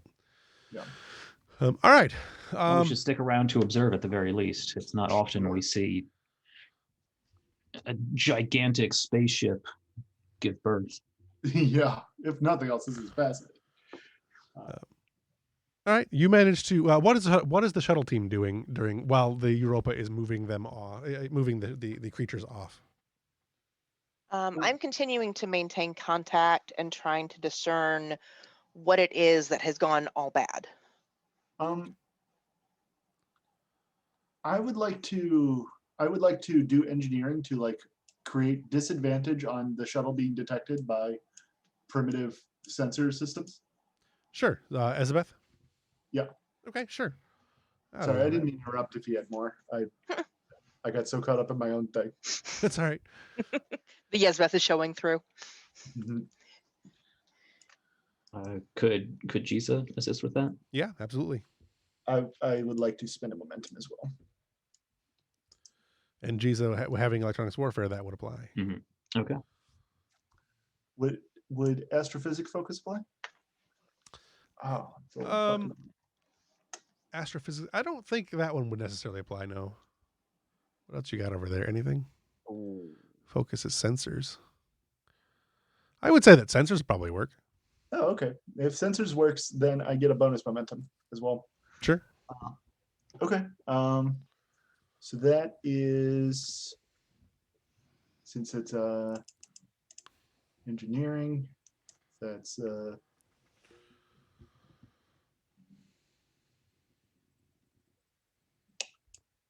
yeah, that would be 4, 5, 4 successes. It's one of those days where it doesn't matter what I put in front of you. You're just going to succeed at it.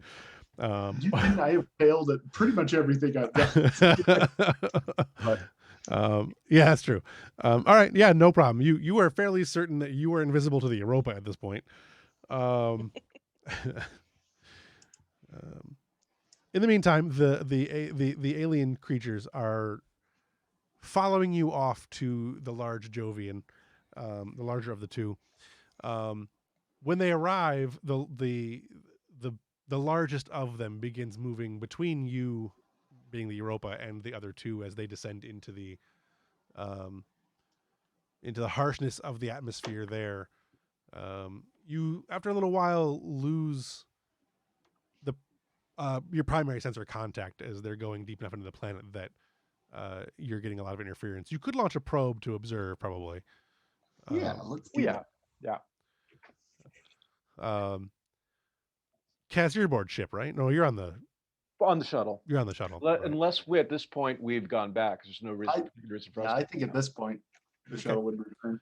Yeah, the shuttle to come back. So, Kaz, you are on the bridge and on your station in text. Eva replies, comes up on the things. We're observing the creation of life. And there's a question mark. And Cass will type back, yes, we are. And a species we've never seen before. A few seconds later, just the cursor blinks and then types fascinating.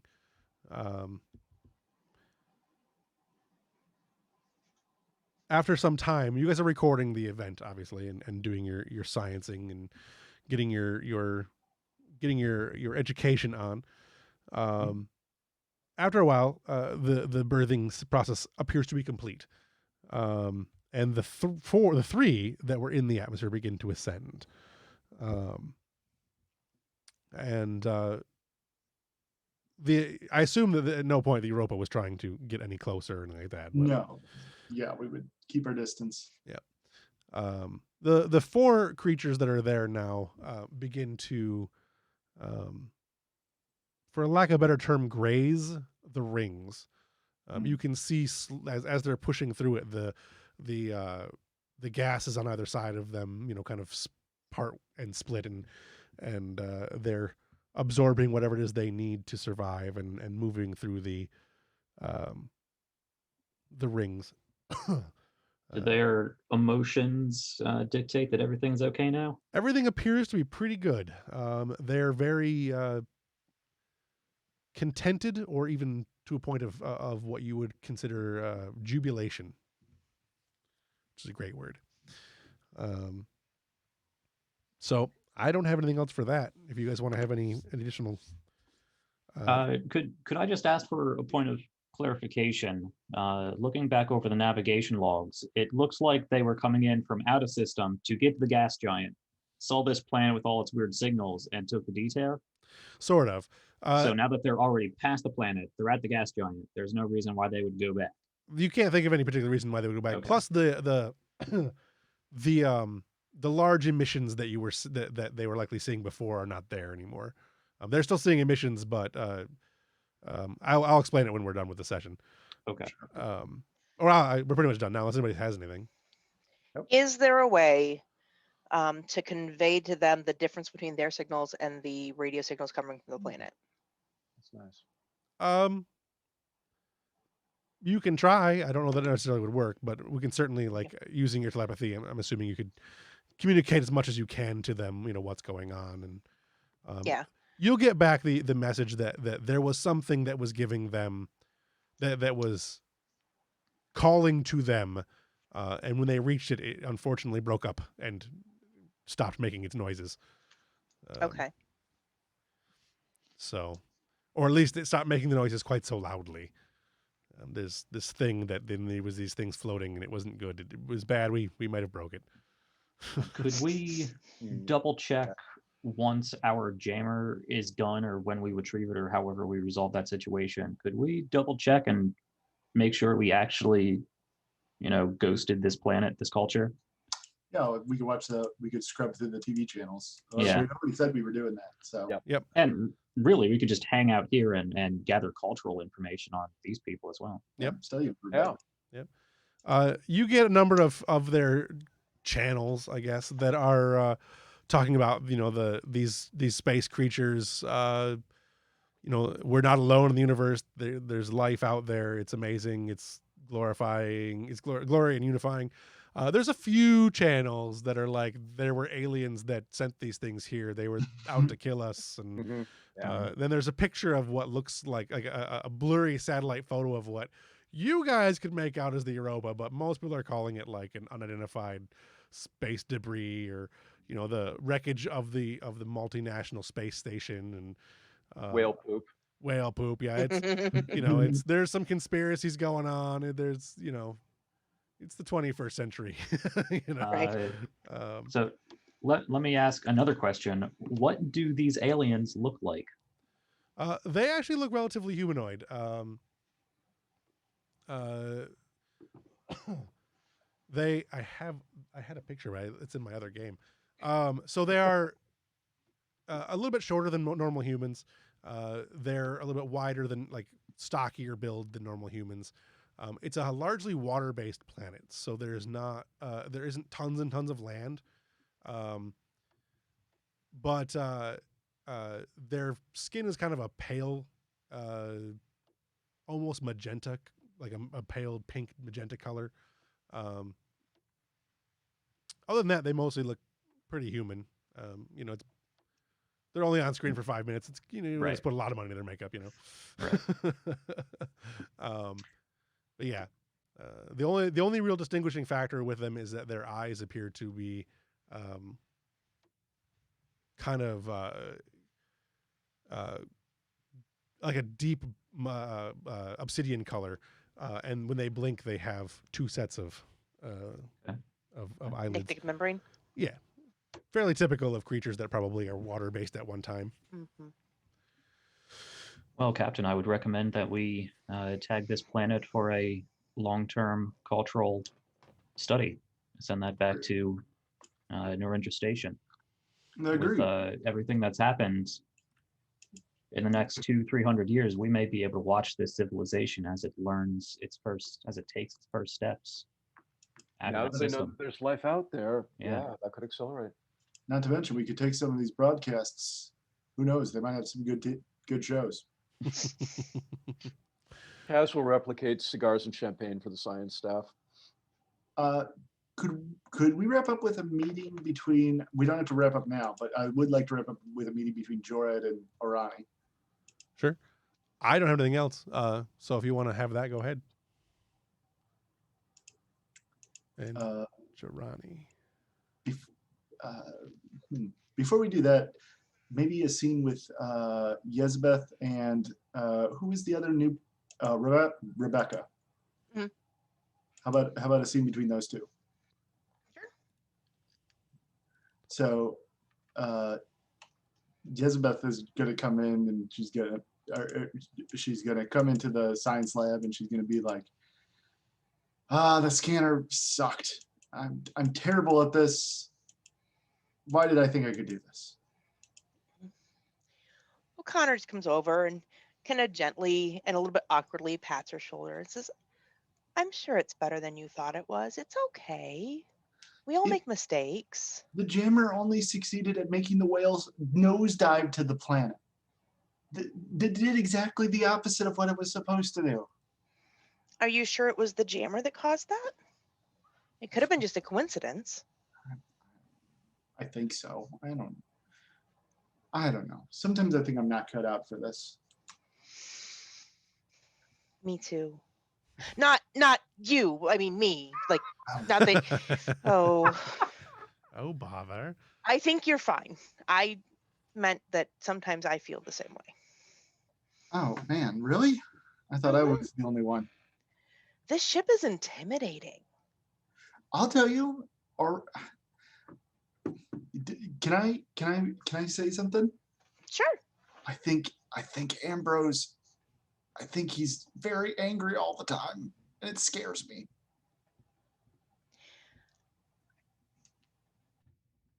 I haven't interacted with him much. He's really intense when he plays chess. He plays chess? Mm-hmm. He played with Eva. Huh. She was fascinated. Well, I mean that's almost human of him. I admit I'm a little surprised.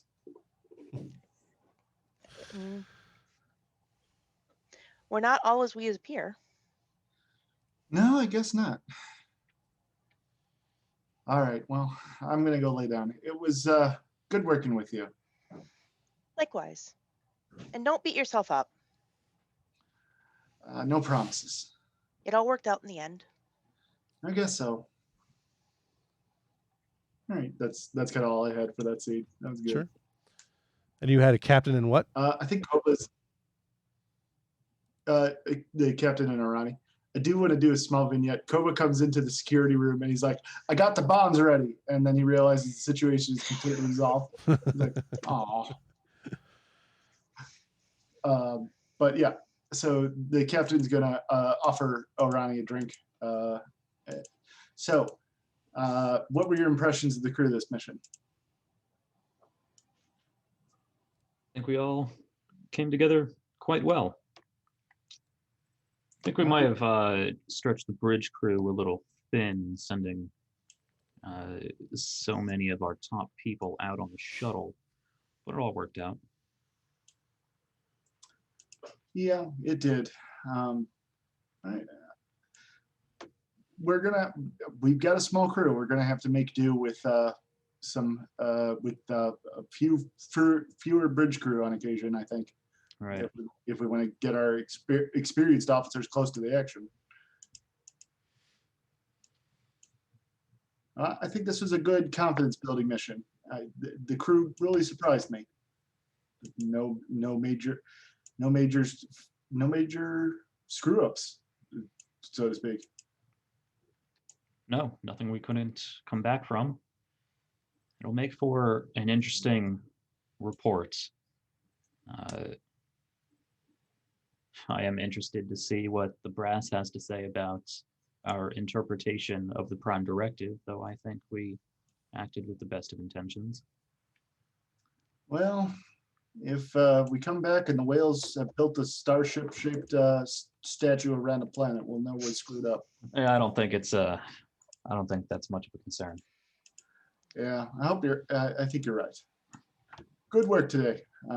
Believe me, I paid attention to how you took with your own contributions as well. I also would like to note that we have a very, very good security team. They think Good. out of the box. They came up with a lot of interesting questions and a lot of interesting answers for things that were more conducive than just hurting something. That's good to know they're I'm really glad concerned to with hear more that. than that. I'm really glad to hear that. I do appreciate our chief science officer's optimism. Her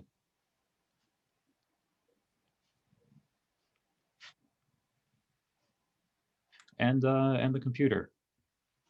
I hope it was paying attention.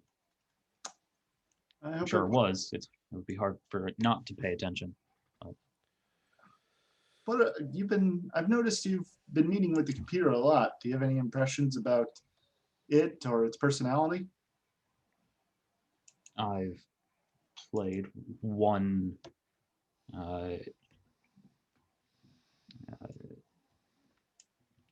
honestly confusing game of chess with it. I think that's the extent of my personal time. I haven't interacted much with any of the systems. I've even refrained from recording any sensitive logs through the main computer itself. I've brought up concerns about it with Shavernawa and Kostra. Well, those are the two who'd be on the front lines of it if anything goes wrong. So thanks for keeping on top of it. Considering how uncertain our sentient ship is about some of its higher reasoning skills, it doesn't instill confidence in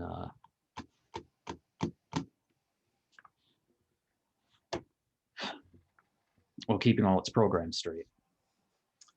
Well, back on Trill, we have a creature It's kind of like a horse, but it's actually a lizard. But that's neither here nor there. But my point is, when you learn how to ride it, you've got to learn to trust each other. The horse has to be taught the rider as much as it has to be taught, or as much as the rider needs to learn the horse. It's a common theme when working with beasts of burden. Well, maybe that's what the Europa is now, the beast of burden. It's an interesting way to look at a starship. It's something new. Let's not lose sight of that, I suppose. But good work today, Mr. Ambrose. Thank you, sir. I think that's a good way to wrap up the scene. I have one last scene that I'd like to do. Absolutely. Back in where we started with Kaz and the library and Eva. Eva is going through the data that she saw, that has happened over the course of the mission, and whilst going over the final footage of the creatures and whatnot, Eva will chime up with. Hang on, I have to see your name in front of me so I can say it, because otherwise I can't say it. I always want to Dorian. flip the N's and the V's. Right. Lieutenant Shabernva, have you ever considered being a parent? That's where we call it. Roll credits.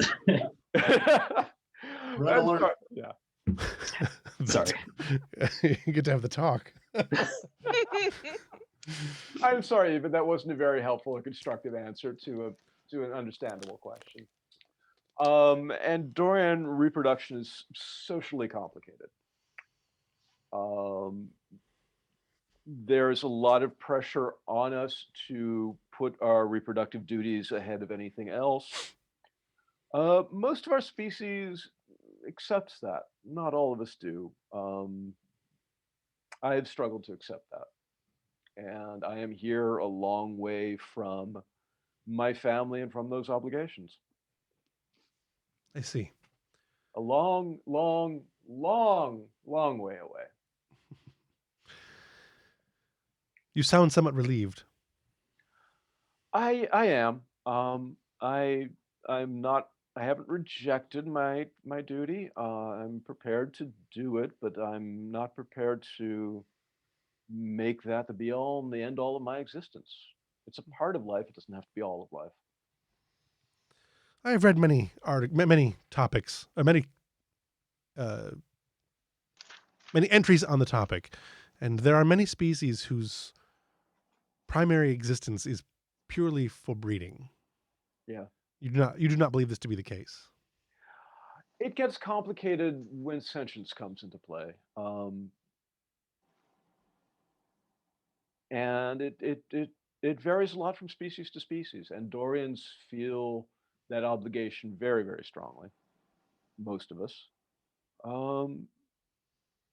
Humans, it seems like, can more or less take it or leave it sometimes. I don't know. I'm not really sure. I think it depends a lot on culture. It depends a lot on biology and how those two interact. And sometimes it gets messy. I see.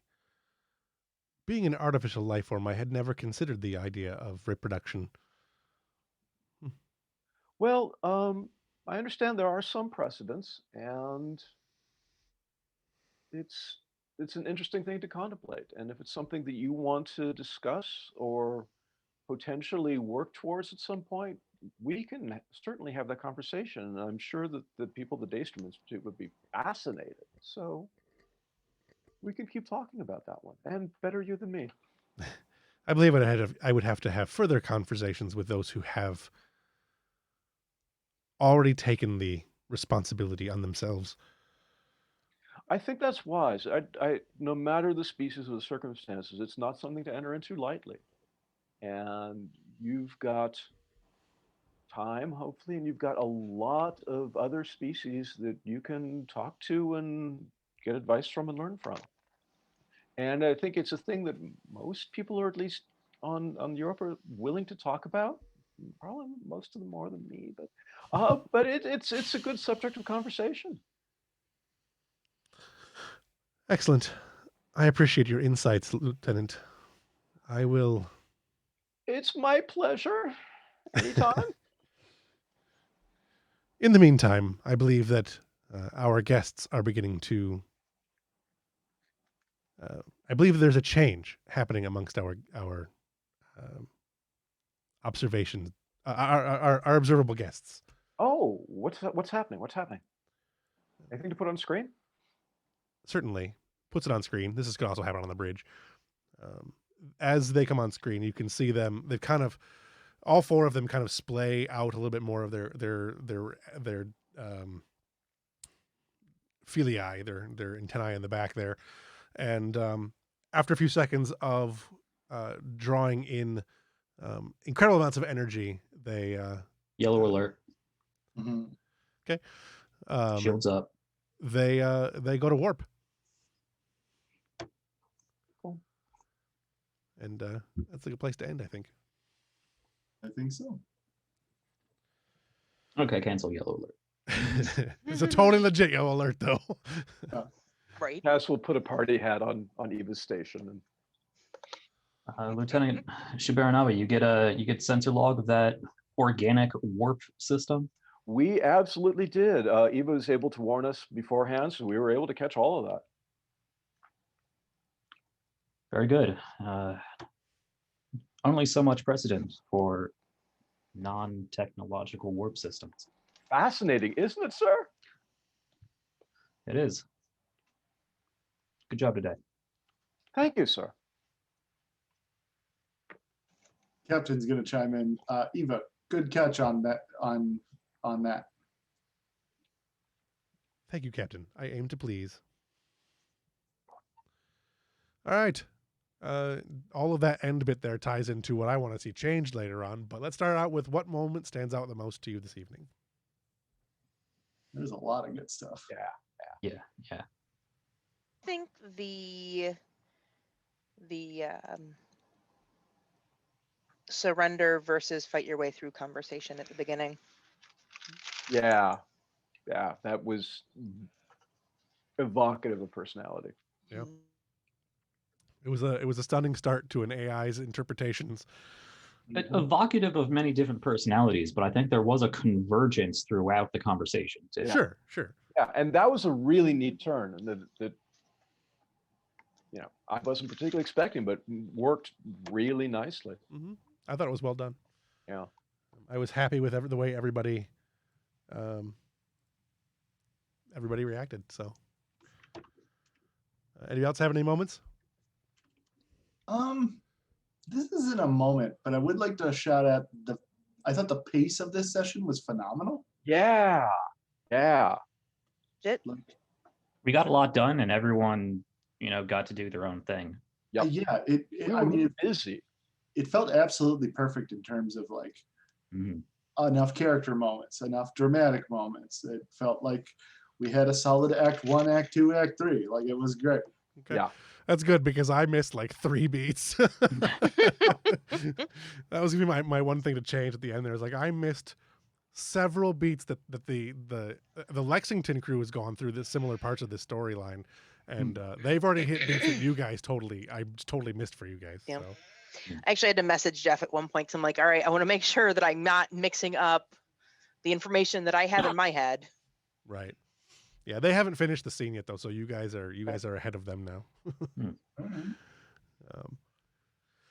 Yeah, ours has turned much worse than this one. Everything Lexington touches turns out worse. You know?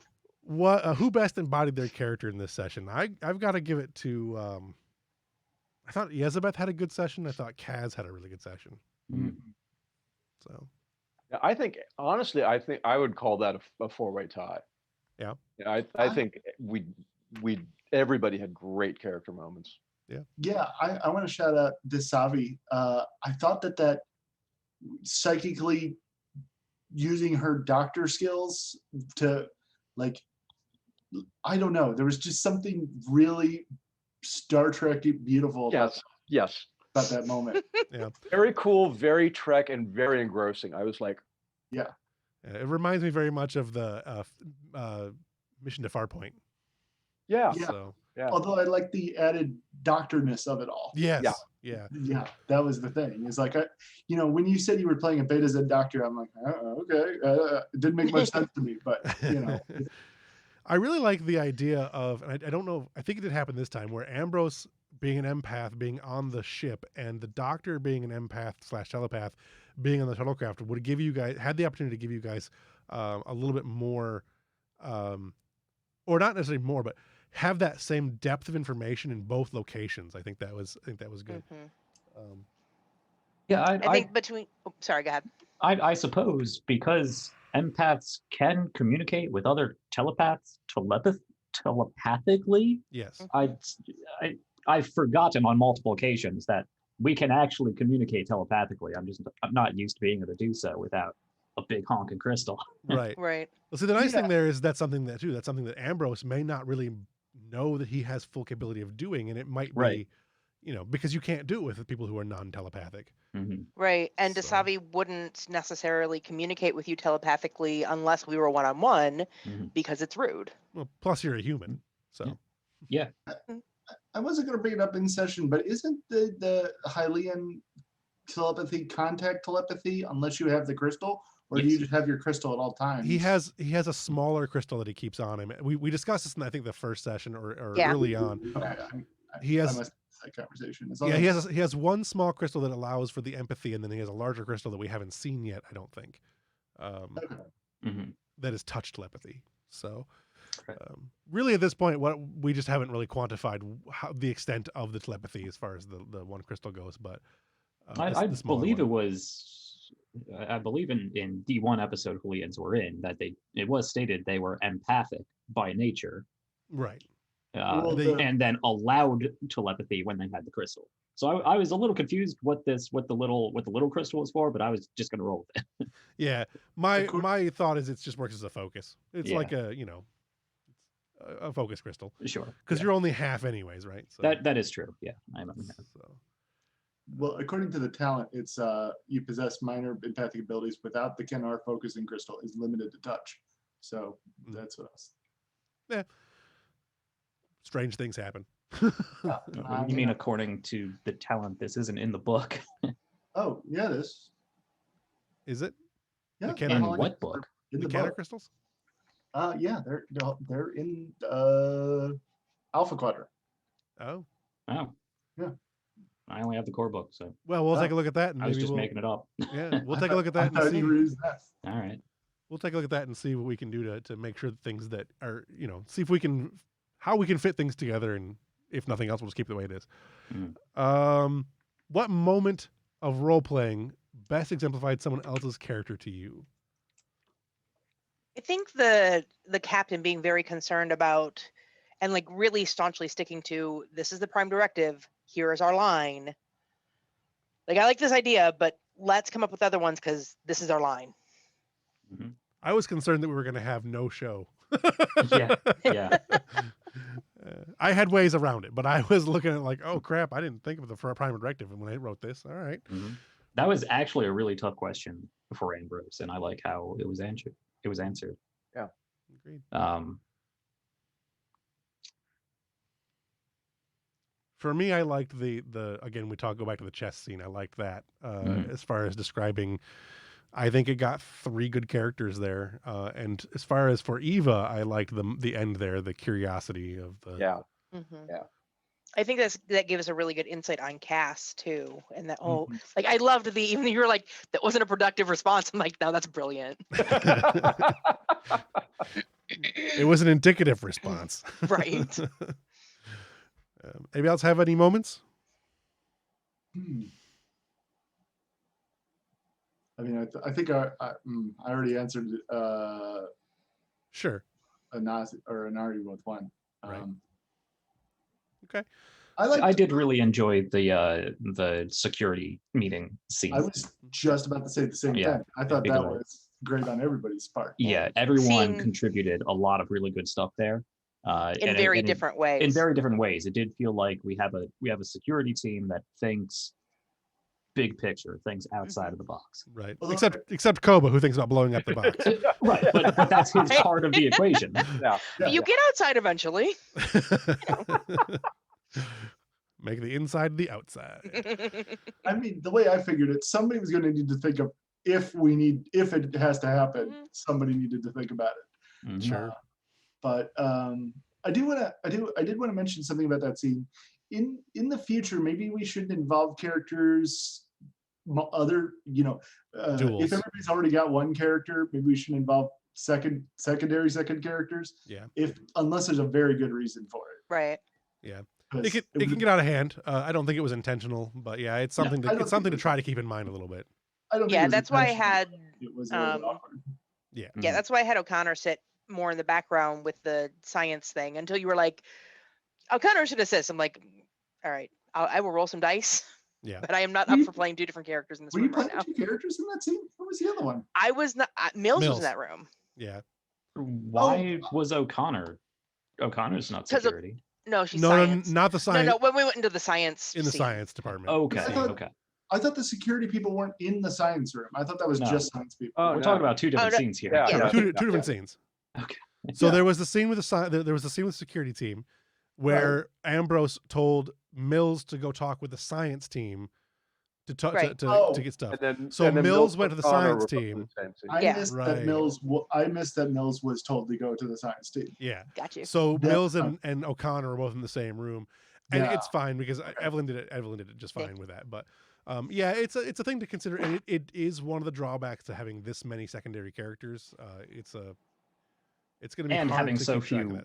actual NPCs because we Right. play Yes. most of our characters. Yeah. It's gonna come up just naturally Yeah. that Right. somebody in science is gonna have to go to somebody in engineering, and it just happens to be Right. the same person. There, That feel doesn't free mean you to have to talk to each other. yes, Yeah. and But- feel free to throw an NPC at me because I have a list of them I can bring up for you guys. So if you don't have somebody in a PC or there's something that doesn't fit and you can't work it out character wise, I have NPCs.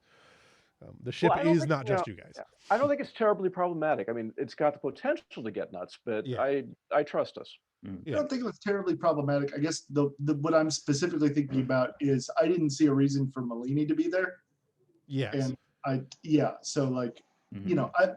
I'm happy to have a chance to play any of my characters. Right. but That was I've heard- Ambrose trying to be inclusive to his crew.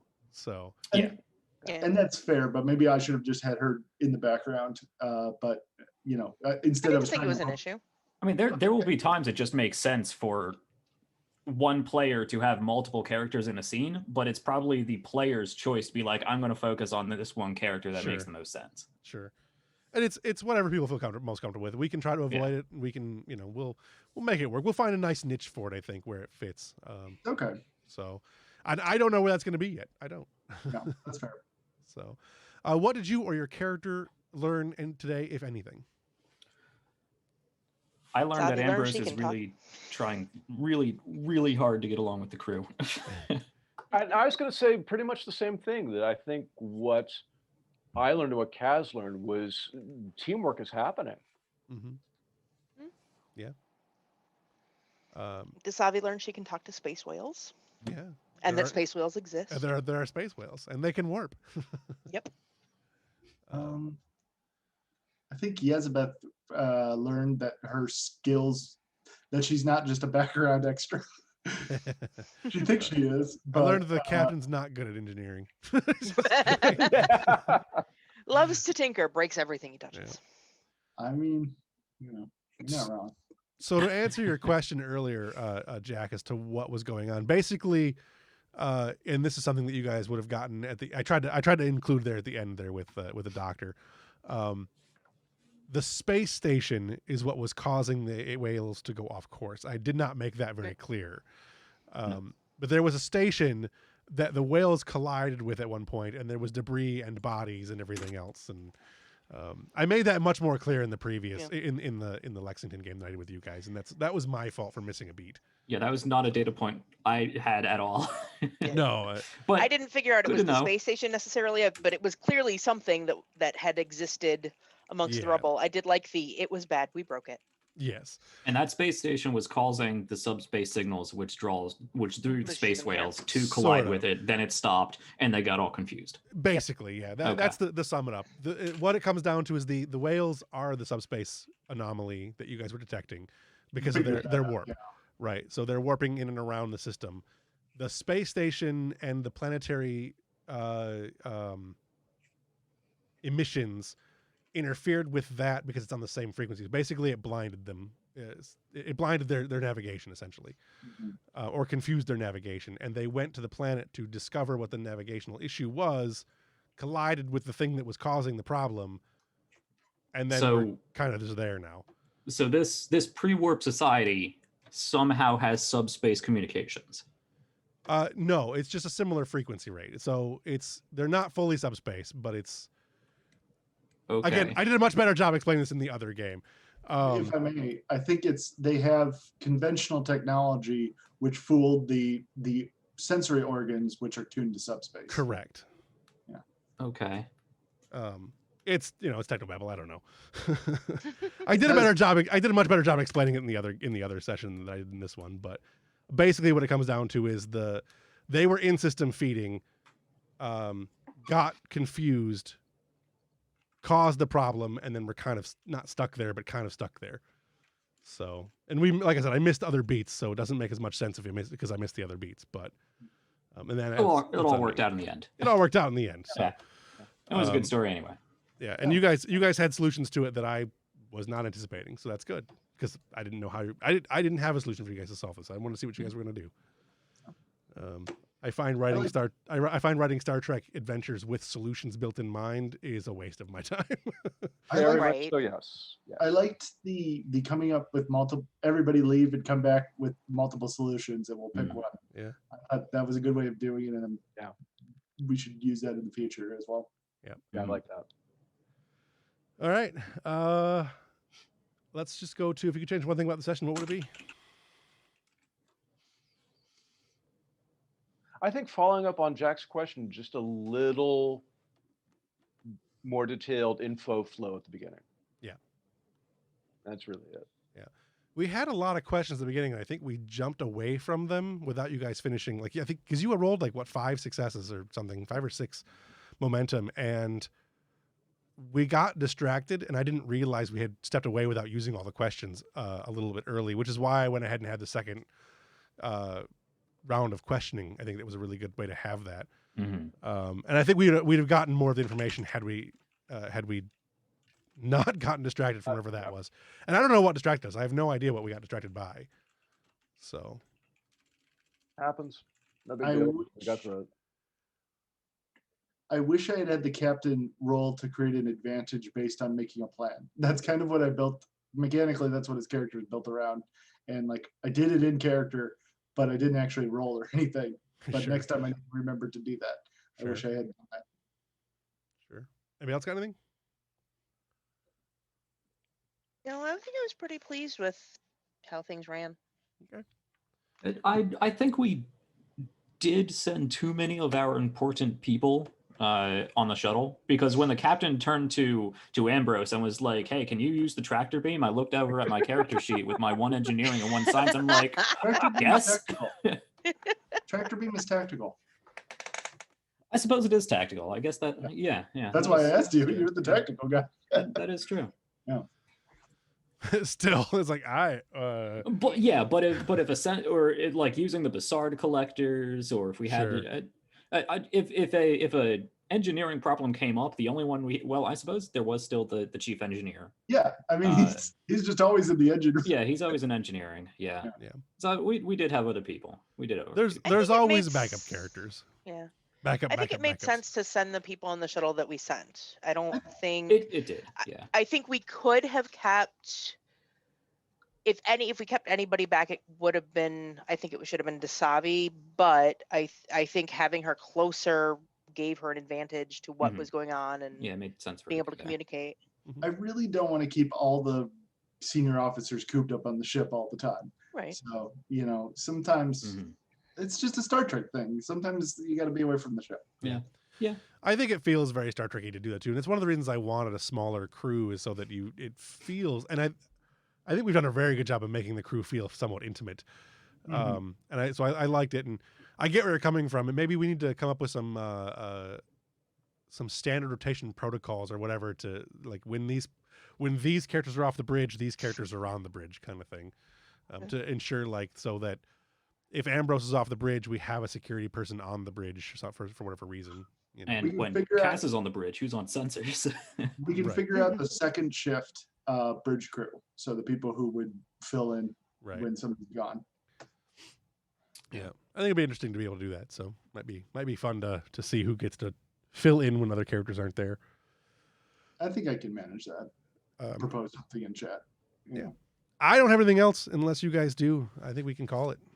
I do have one thing. Mhm. I would love to have the computer talk to Mm. the captain about children. I saw your post in the Mhm. Zoom chat, and I think John missed it. Unfortunately, Oh, well. it'll But come I- up. yeah, We'll get an opportunity yeah. for it. Yeah, I'd love that to come up. Yeah.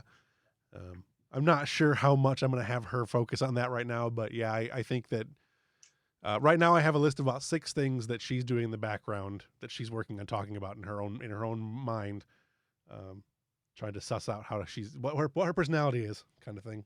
That'd be a fun one. Sure. Yeah. I didn't have the chat sidebar open, so I saw Brian's second comment, but it overrode his first one. Yeah. Is there So all I someplace? saw was would love to have that talk. And it's like Is there someplace? Would you have seen it if I didn't Discord? I wasn't sure which one to do. same difference. I could just keep the sidebar open. Yeah. I That's fair. just haven't. When I open the sidebar, it makes all your guys' characters move. Yeah, all the images go crazy. Oh, goodness. Don't do that. Yeah, I think I can pop it out though and do it that way. Problem. But I have no idea how this works. I don't know Zoom. So, all right, I got nothing else. And anybody else have anything, or are we good? Are we good to go? I think No this was a problem. fantastic standalone episode. It's terrific. already been said, Yeah. but this was great. Awesome. I appreciate it. I This assume was a because great- this was an episode. What's our like upgrades and stuff looking like? All the it's not an arc point, but everybody all the secondaries can Secondaries. Cool. do their up. Yeah, arcs are going to be a little harder to get in this because we're not doing long. Right. I don't have a ton of long stories, but I do have seasonal story stuff that'll happen. So you will get arcs, but obviously you guys can change as you need to, anyways, without milestones, anyways. So Actually, speaking of that, one of my things I would change personally on my end is finding ways to get my secondaries more involved, because I put so much into Ambrose, sure. and I've never used secondaries anywhere near the extent that this group does. They've always just been kind of like, we don't have a character for this. Hey, let's grab something from the background. Yeah. So I need to figure out ways to get my secondaries more involved. And I think a in good more place scenes to and more start the personal. next session will be, since we don't know where we're going yet, but I think a good start to the next session would be our Tong game. Yes. Yeah. It'd be a fun place to start. Yeah. and Tonga with Tong. Tonga with Tong. It's a game show if I ever heard of one. Mhm. So, Yeah, all right, with it. I'm gonna go ahead and roll the credits. Okay.